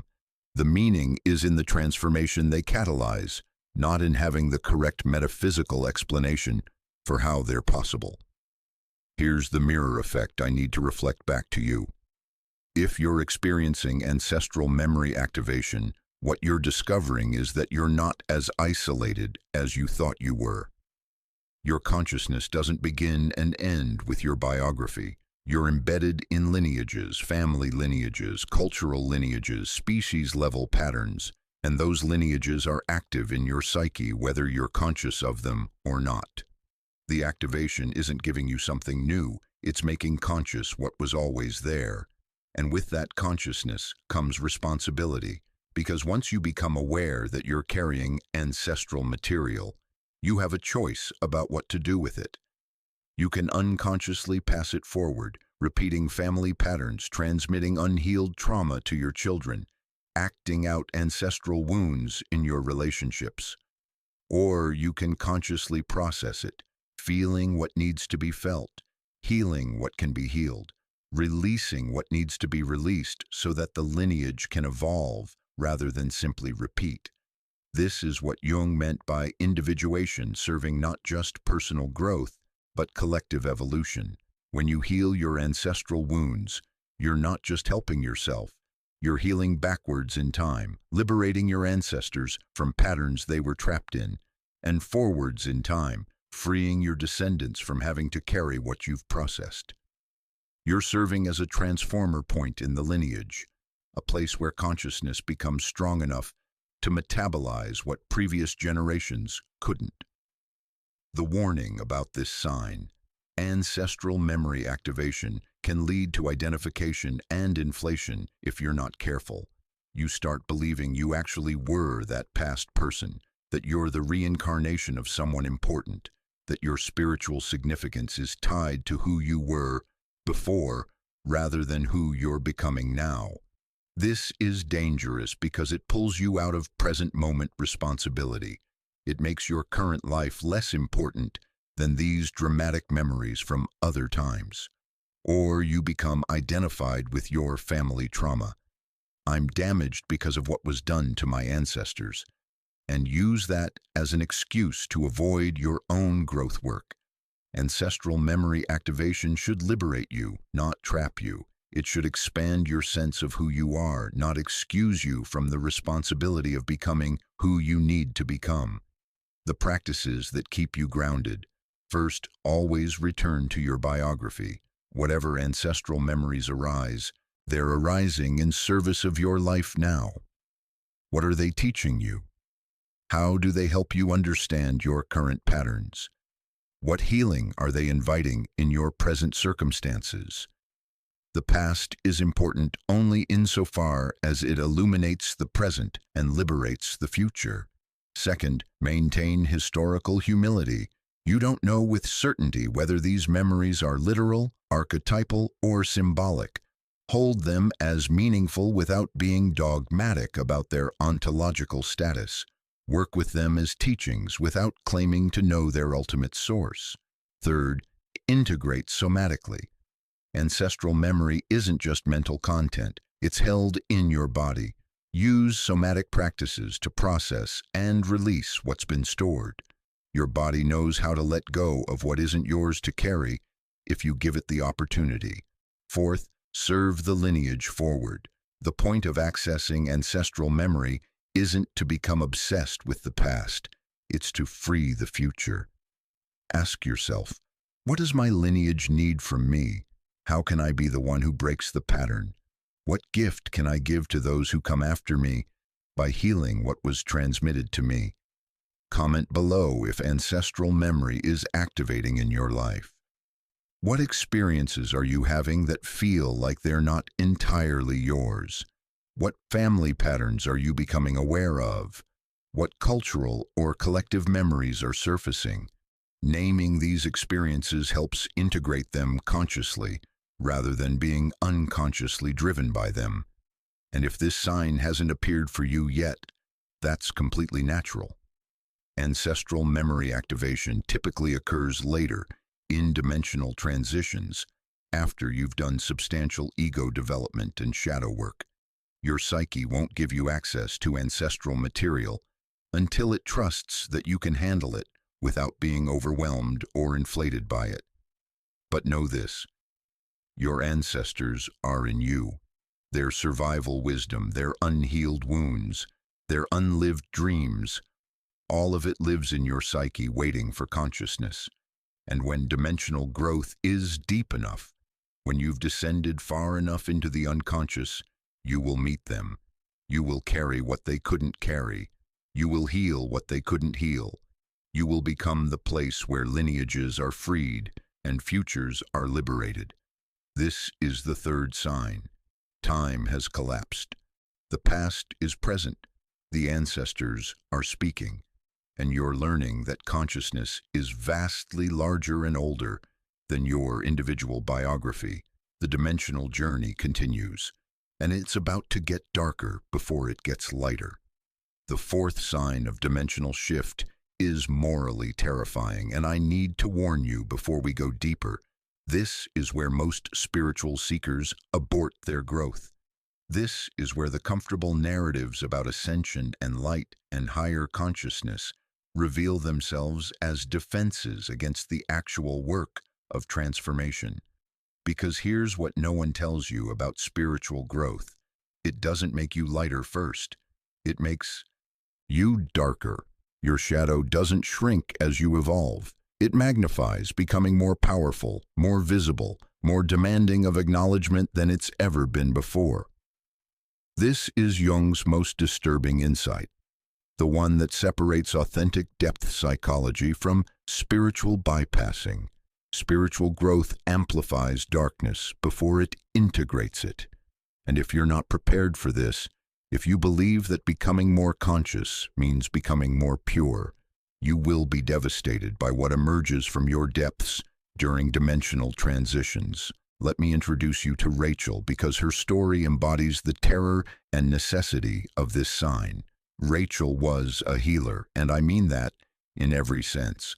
She was a therapist, a yoga teacher, a person whose entire identity was organized around helping others, around being a source of light and compassion in the world. She'd done years of personal development work. She meditated daily. She ate consciously. She cultivated gratitude. By all external measures, she was one of the most evolved people in her community. And then, during a particularly intense period of dimensional transition triggered by her divorce, Rachel began experiencing something that horrified her. Intrusive fantasies of harming the people she loved most. Not vague, aggressive thoughts, specific, vivid, detailed fantasies of violence. She would be in session with a vulnerable client and have sudden images of humiliating them, of using their disclosed traumas against them. She would be with her children and have flashes of hurting them, She would be teaching yoga and fantasize about manipulating students' trust for sexual purposes. These weren't desires in the sense that she wanted to act on them. They were intrusions, unwanted, ego-dystonic, absolutely contradictory to everything she believed about herself. And they tormented her, because Rachel's entire sense of who she was depended on being good, being safe, being someone who would never cause harm. The fact that her psyche was generating these images felt like evidence that she was fundamentally corrupt, that beneath her spiritual persona lurked something monstrous. She went through months of agonizing secrecy, convinced that if anyone knew what was happening in her mind, they would be horrified, would distance themselves from her, would recognize her as the fraud she feared she was. She considered quitting her work. She considered psychiatric medication to suppress these thoughts. She spiraled into shame so profound that she briefly became suicidal, not because she wanted to die, but because she wanted to destroy the part of herself that was generating these horrifying images.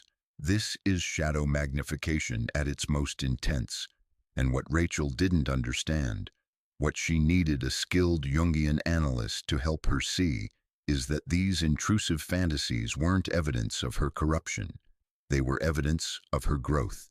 Her psyche was finally showing her the shadow material that had been split off and repressed her entire life. The capacity for harm, for cruelty, for exploitation, it had always been there. She'd just kept it so deeply unconscious that she genuinely believed she didn't possess these qualities. But here's Jung's crucial insight. The shadow doesn't just contain what's evil in you. It contains everything you've rejected, everything your ego couldn't integrate while maintaining its self-concept. And for people like Rachel, people whose identity is organized around being good, being helpful, being light, the shadow contains all the natural human aggression, all the healthy selfishness, all the necessary cruelty that gets labeled as wrong. Rachel had spent her entire life suppressing her anger, because anger wasn't spiritual. She'd suppressed her sexual desire because desire felt impure. She'd suppressed her competitive drives because competition seemed unkind. She'd suppressed her need for power because power felt incompatible with service. All of this suppressed material had accumulated in her shadow, building pressure. And now, during dimensional transition, when her ego's defenses were temporarily weakened, the shadow was erupting, not to destroy her, but to be integrated. The shadow dimension map helps us understand the layers of darkness you encounter at different dimensional depths. At the personal shadow level, you confront rejected traits, the qualities you've been taught are unacceptable in yourself. For most people socialized as women, this includes anger, ambition, sexual assertiveness. For most people socialized as men, this includes vulnerability, emotional expression, receptivity. These are the first layer shadow elements, the ones that feel shameful but that are ultimately manageable once you recognize them as natural human capacities that got suppressed. At the family shadow level, you encounter inherited dysfunction, the unprocessed trauma, the addiction patterns, the abuse cycles, the collective secrets that your family system has been acting out unconsciously. This is where you discover that your family's "we don't talk about that" is actually "we can't face that," and that what isn't faced gets transmitted across generations. You might discover ancestral abuse, addiction, betrayal, and you might discover that you're unconsciously repeating these patterns, even though you consciously reject them. At the cultural shadow level, you encounter collective evil, the atrocities, the systemic oppressions, the group violence that your culture or nation has participated in. If you're American, you confront slavery, genocide of indigenous peoples, imperial violence. If you're German, you confront the Holocaust. If you're British, you confront colonialism. Every culture has shadow, collective guilt that hasn't been processed, and when you enter dimensional territories deep enough, you become conscious of carrying that guilt, even if you weren't personally responsible. At the archetypal shadow level, you encounter universal destructiveness, the capacity for evil that exists in human nature itself, independent of personal history or cultural conditioning. This is where you meet what Jung called the demonic, the archetypal forces of destruction, predation, chaos that are part of the human psyche's inheritance from evolution. The warrior who kills, the predator who hunts, the trickster who deceives, the tyrant who dominates. These aren't just historical roles, they're archetypal potentials that exist in every psyche. And at the cosmic shadow level, the level that approaches the self, you encounter what mystics have called the dark face of God. This is the recognition that the ultimate principle organizing reality includes destruction as well as creation, death as well as life, evil as well as good. This is the dimension where you confront the reality that suffering is built into existence, that the divine itself contains darkness, that any cosmology that only acknowledges light is incomplete. Rachel had to descend through these layers. Her intrusive fantasies weren't random. They were her psyche's way of forcing her to confront shadow material at multiple levels simultaneously. The fantasies of harming clients were showing her personal shadow, her suppressed sadism, her unconscious resentment of being needed, her hidden desire for power over others. The fantasies about her children were showing her family shadow, patterns of control and manipulation that had been transmitted through her maternal line. The sexual exploitation fantasies were showing her cultural shadow, the predatory dynamics she'd experienced as a woman but had never acknowledged her own capacity to participate in. The shadow amplification protocol that Rachel learned from her analyst has 4 critical stages. Stage 1 is recognition without identification, learning to observe shadow content without believing that it defines you. I'm having violent thoughts is very different from I am violent. The thoughts arise in your consciousness, but they're not identical to your conscious intentions. This distinction is crucial because without it, people either suppress shadow material, which makes it more powerful, or become identified with it, which leads to acting out. Stage 2 is expression without action, finding ways to give shadow material voice and form without manifesting it in destructive behavior. This is where active imagination becomes essential. Rachel learned to dialogue with the violent figures in her psyche, to ask them what they wanted, what they were trying to protect, what need they represented. She discovered that the violent fantasies were actually expressing her need for boundaries, for the capacity to say no, for healthy aggression that she'd never learned to access. She also learned to express shadow material through creative work, writing, painting, movement that allowed the darkness to be witnessed and metabolized rather than acted out. She wrote poems from the perspective of the violent figures in her psyche. She painted images of the destructive impulses.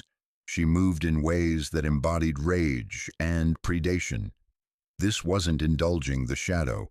It was giving it conscious form so that it could be integrated rather than projected or suppressed. Stage 3 is dialogue without possession, engaging with shadow figures as autonomous parts of your psyche while maintaining ego consciousness. Jung discovered that the psyche contains what he called complexes, semi-autonomous psychological structures that have their own intentions, their own energy, their own personalities. Shadow complexes aren't just thoughts. They're like internal beings that want something from you, and you can enter into relationship with them without being taken over by them. Rachel learned to have conversations with what she called the destroyer, the shadow figure that appeared in her active imagination as a dark, powerful presence that wanted to tear down everything she'd built. Instead of fighting this figure or being terrified of it, she asked it questions. What do you want? What are you protecting? What gift do you bring? And slowly, over months of dialogue, she discovered that the destroyer wasn't trying to harm her. It was trying to destroy the false persona she'd been maintaining, the performance of goodness that was exhausting her, the spiritual identity that had become a prison. Stage 4 is integration without inflation, incorporating shadow qualities consciously without becoming identified with them or using them destructively. This is the most sophisticated stage because it requires developing the capacity to access shadow energies, aggression, sexuality, power, destructiveness when they're appropriate and necessary while not being driven by them unconsciously. Rachel learned that she could access healthy anger to set boundaries with exploitative people. She could access her sexuality without shame. She could access her desire for power in ways that served her work rather than undermining it. She could access her capacity for destruction to dismantle relationships and situations that were no longer serving her growth. The shadow qualities didn't disappear. They became available as resources rather than operating as unconscious saboteurs. But here's what's absolutely crucial to understand about shadow magnification. This process doesn't make you worse. It makes you whole. The goal isn't to eliminate the shadow. That's impossible and undesirable. The goal is to make the shadow conscious so that you're not unconsciously driven by it. Because here's Jung's most important insight about the shadow. What you don't acknowledge in yourself, you will project onto others. And what you project, you cannot integrate. This is why spiritual communities are so often filled with unconscious shadow expression. People who pride themselves on being peaceful project their aggression onto others and become judgmental, righteous, passive-aggressive. People who identify as selfless project their narcissism and become martyrs, who manipulate through self-sacrifice. People who claim to be evolved project their shadow onto unconscious people and create hierarchies of worthiness that are just ego dressed up in spiritual language. And this is why gurus fall. They access archetypal energies without integrating their personal shadow, and the shadow acts out through abuse of power, sexual exploitation, financial manipulation. They genuinely believe they're enlightened because they've had transpersonal experiences, but they've bypassed the personal work of shadow integration. So the shadow runs the show from the unconscious, using spiritual authority as cover for acting out all the human impulses that were never made conscious. Let me share a personal vulnerability here, because I think it's important for you to know that shadow work never ends. It just gets more sophisticated.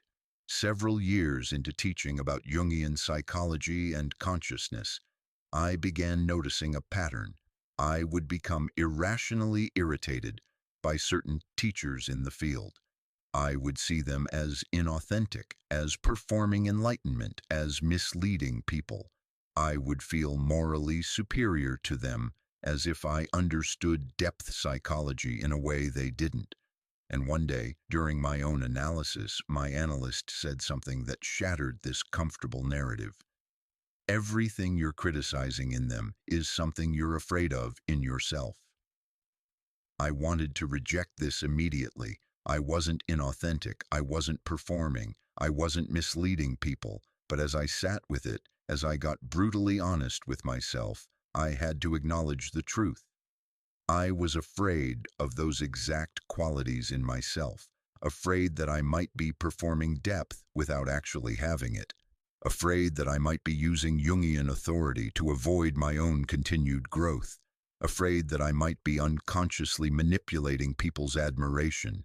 The teachers I was judging were mirrors, showing me my own shadow that I didn't want to see.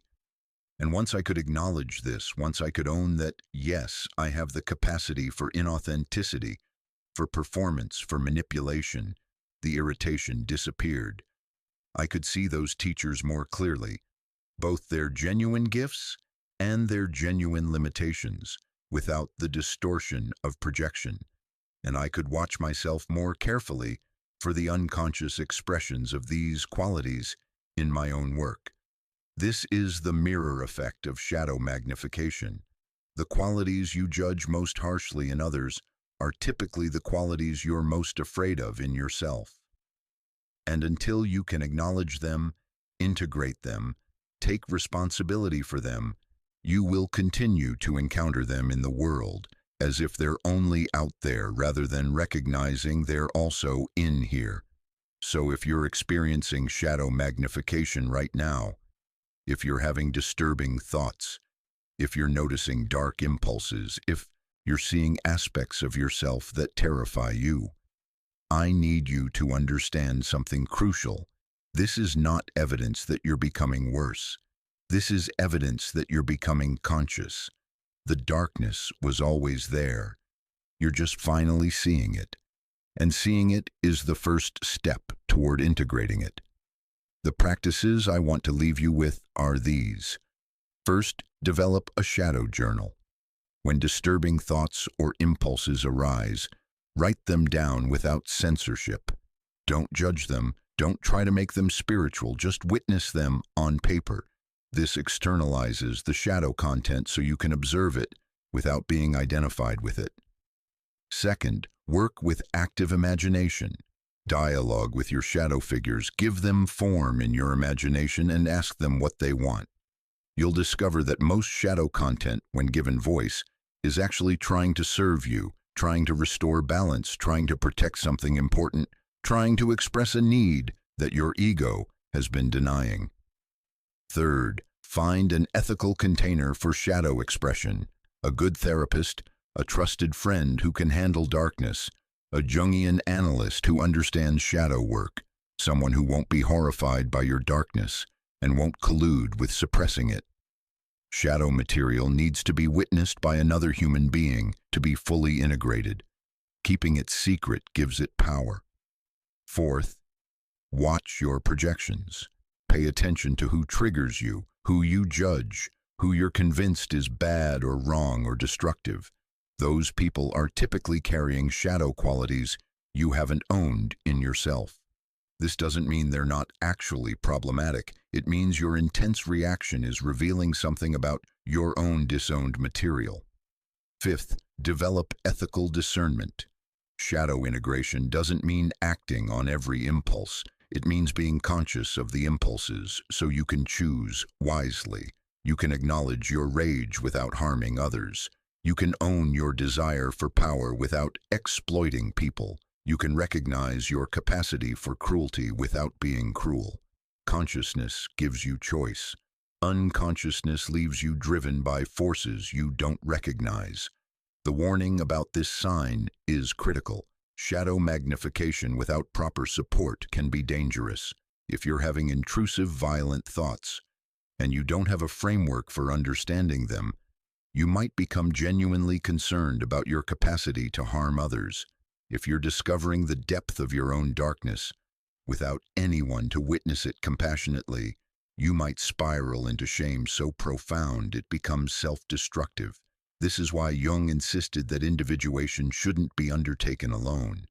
You need a guide, a therapist, an analyst, someone who has integrated their own shadow and can therefore hold space for yours without being frightened or judgmental.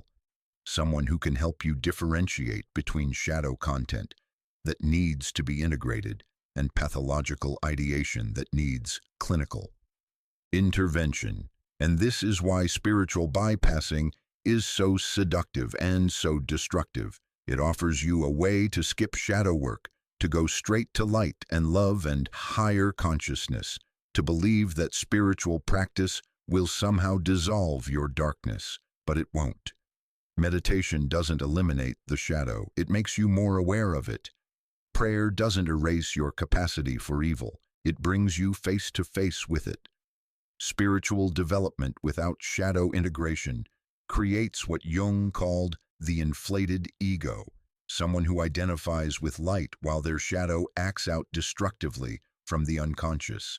Every spiritual scandal, every guru who abuses power, every healer who exploits clients, Every conscious community that implodes in unconscious dynamics is evidence of shadow bypassing.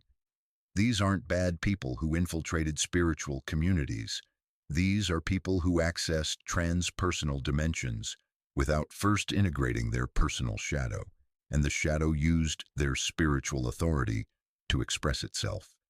So if you're on a dimensional journey, if you're experiencing genuine growth, you must do shadow work. There's no way around it. You cannot access the deeper dimensions of consciousness safely without first making conscious the darkness that lives in the personal dimensions. The path isn't up first, it's down first.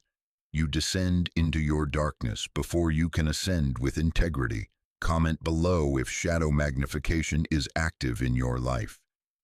What darkness are you discovering? What qualities are you seeing in yourself that frighten you? What judgments of others are revealing your own disowned material? Naming this work, sharing it with others who understand, is part of how the shadow becomes conscious, rather than remaining a destructive force in the unconscious. And if you haven't experienced shadow magnification yet, know this: if you continue growing, you will. The deeper you go dimensionally, the more shadow material will emerge. This isn't punishment, it's opportunity. It's your psyche giving you access to the totality of who you are so that you can become whole, rather than remaining fragmented into acceptable and unacceptable parts. Jung said it with devastating clarity. One does not become enlightened by imagining figures of light, but by making the darkness conscious. This is the work. This is the price of dimensional growth. This is what separates authentic transformation from spiritual performance. The shadow is magnifying.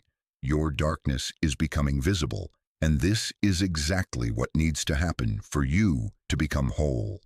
The descent continues, and it's about to become even more demanding, because the next sign requires you to become sensitive to dimensions of reality that most people's nervous systems are built to filter out. The fifth sign of dimensional shift manifests in your body, in your nervous system, in the physical apparatus through which consciousness operates. And this sign is profoundly difficult because it doesn't just challenge your beliefs or confront you with psychological material. It fundamentally alters your capacity to function in the environments that most people navigate without difficulty.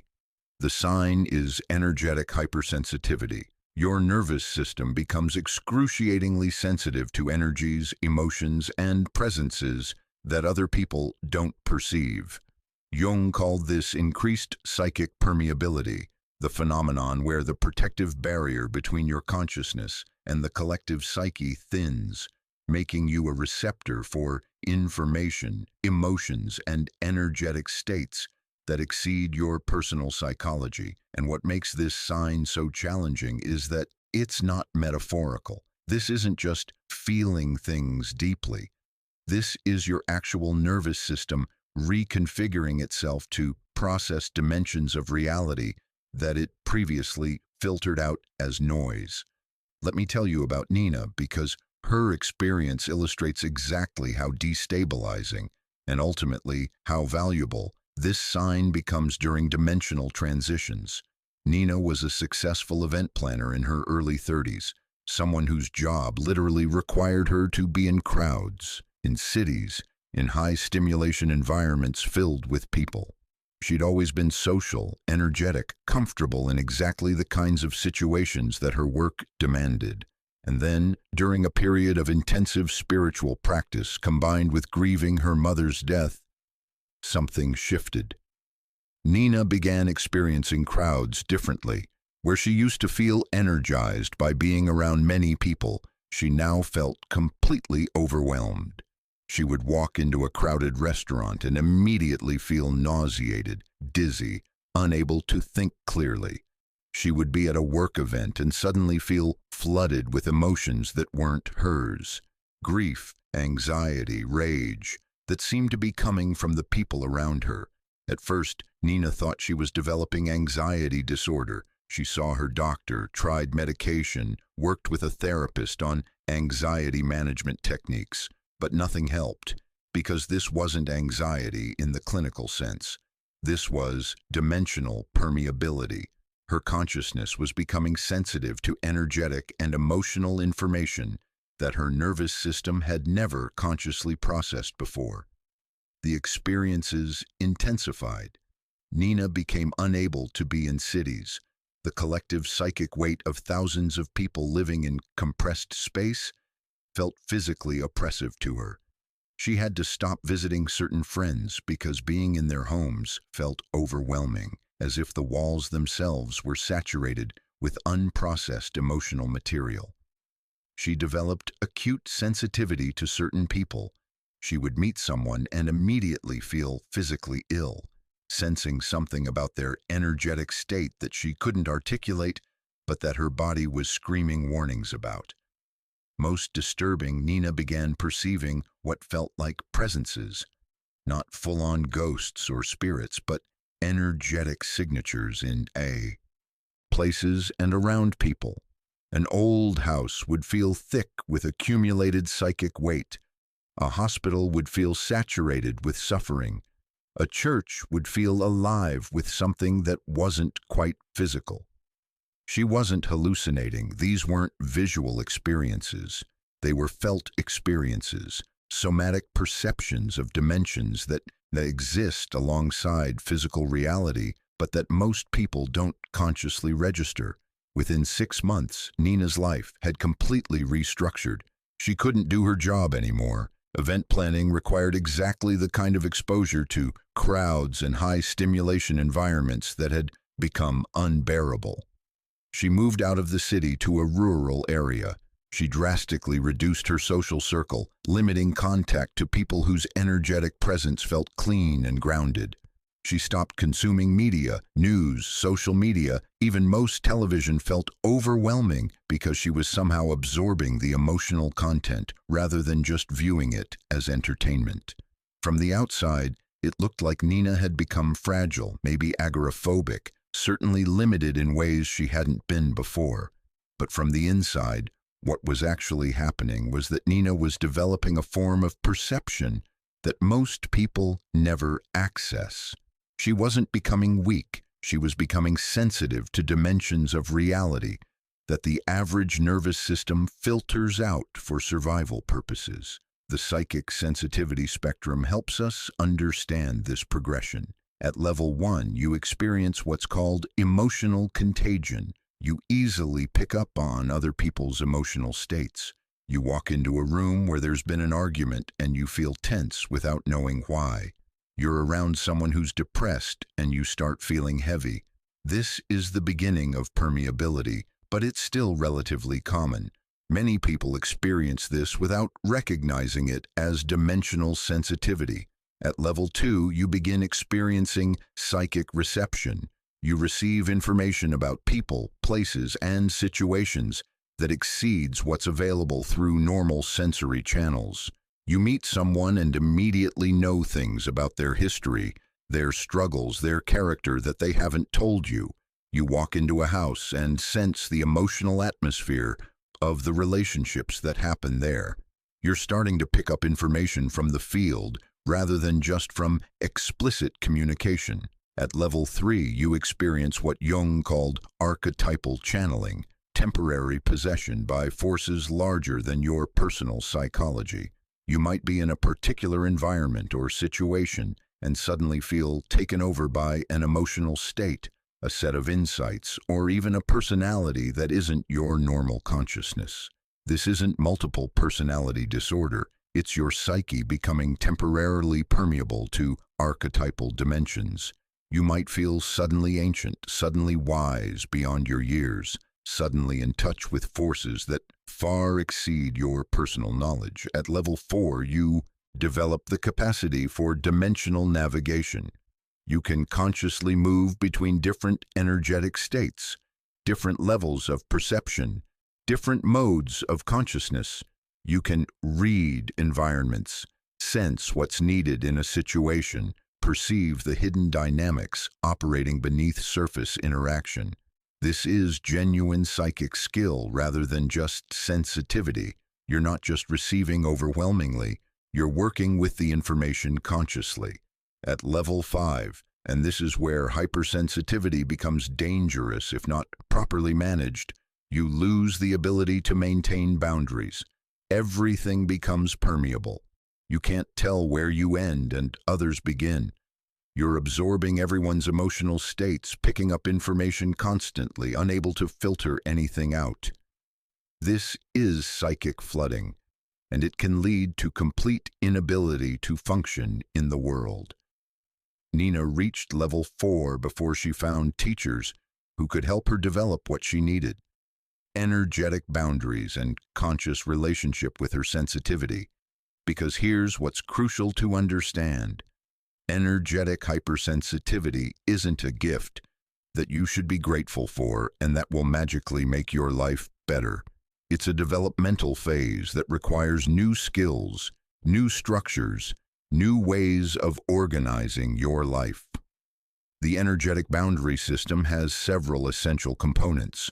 First is psychic shielding, learning to create energetic boundaries that protect your consciousness from being flooded by external influences. This isn't metaphorical. You can learn practices, visualization, breathwork, somatic techniques that actually affect your nervous system's permeability. Imagining yourself surrounded by light or encased in a protective field might sound woo-woo, but it works because it's giving your nervous system a symbolic framework for regulating how much information it allows through. Second is energetic hygiene, developing practices that clear your field of absorbed material. Just like you shower to clean your body, you need practices that clean your energetic field. This might look like deliberate emotional release, regular time in nature, cleansing rituals, working with elements, water, fire, earth. Again, these aren't superstitious practices. They are practical techniques that help your nervous system process and release information it's accumulated. Third is selective exposure, consciously choosing which environments and which people you expose yourself to. This is where energetic hypersensitivity requires life restructuring. You probably can't maintain the same social life, the same work environment, the same level of media consumption that you had before this sensitivity activated. This isn't weakness, it's wisdom. You're honoring the reality of your nervous system's current configuration rather than forcing it to operate in ways it's no longer able to. Fourth is grounding practices, activities that reconnect you to your body, to the earth, to physical reality. When you're energetically permeable, you can easily become ungrounded, floating in psychic space, overly identified with subtle dimensions, losing connection to your physical incarnation. Exercise, working with your hands, gardening, cooking, anything that engages you physically. These aren't escapes from spiritual development. They're essential anchors that keep you sane while your consciousness is operating at multiple dimensional levels. Fifth is conscious separation, learning to differentiate between what's yours and what's someone else's. When you're energetically sensitive, you constantly absorb other people's emotional states, and if you don't learn to distinguish them from your own feelings, you become completely confused about what's actually happening in your own psyche. The practice is to constantly ask, is this mine? Is this my emotion, my thought, my state? Or did I pick this up from someone else, from an environment, from the collective field?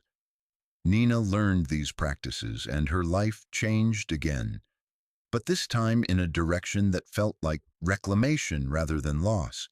She didn't regain her old tolerance for crowds and cities. That capacity seemed to be permanently altered. But she learned to work with her sensitivity as information rather than being overwhelmed by it. She could enter a space and immediately sense its energetic quality, which helped her make better decisions about where to spend time. She could meet someone and trust her somatic perception of whether they were safe, which protected her from relationships that would have been draining or harmful.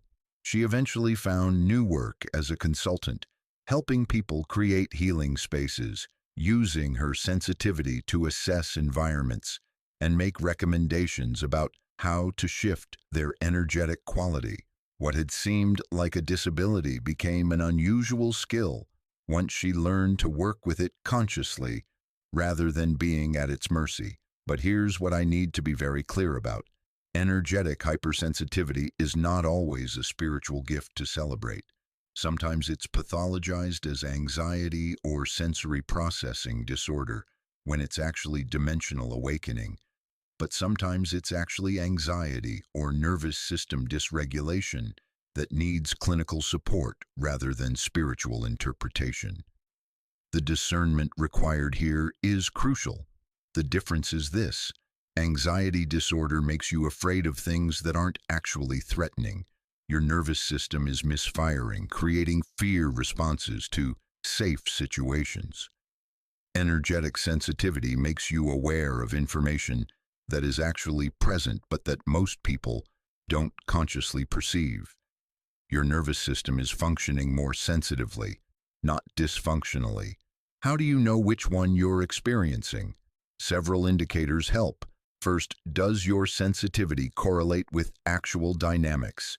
If you feel overwhelmed in a space and later discover there was recent conflict or trauma there, that's sensitivity.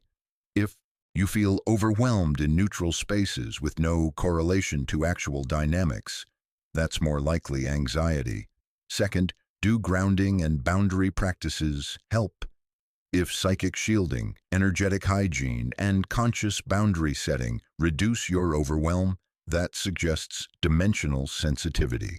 If these practices don't help and only clinical interventions, therapy, medication, nervous system regulation, provide relief, that suggests an anxiety or trauma condition that needs different treatment.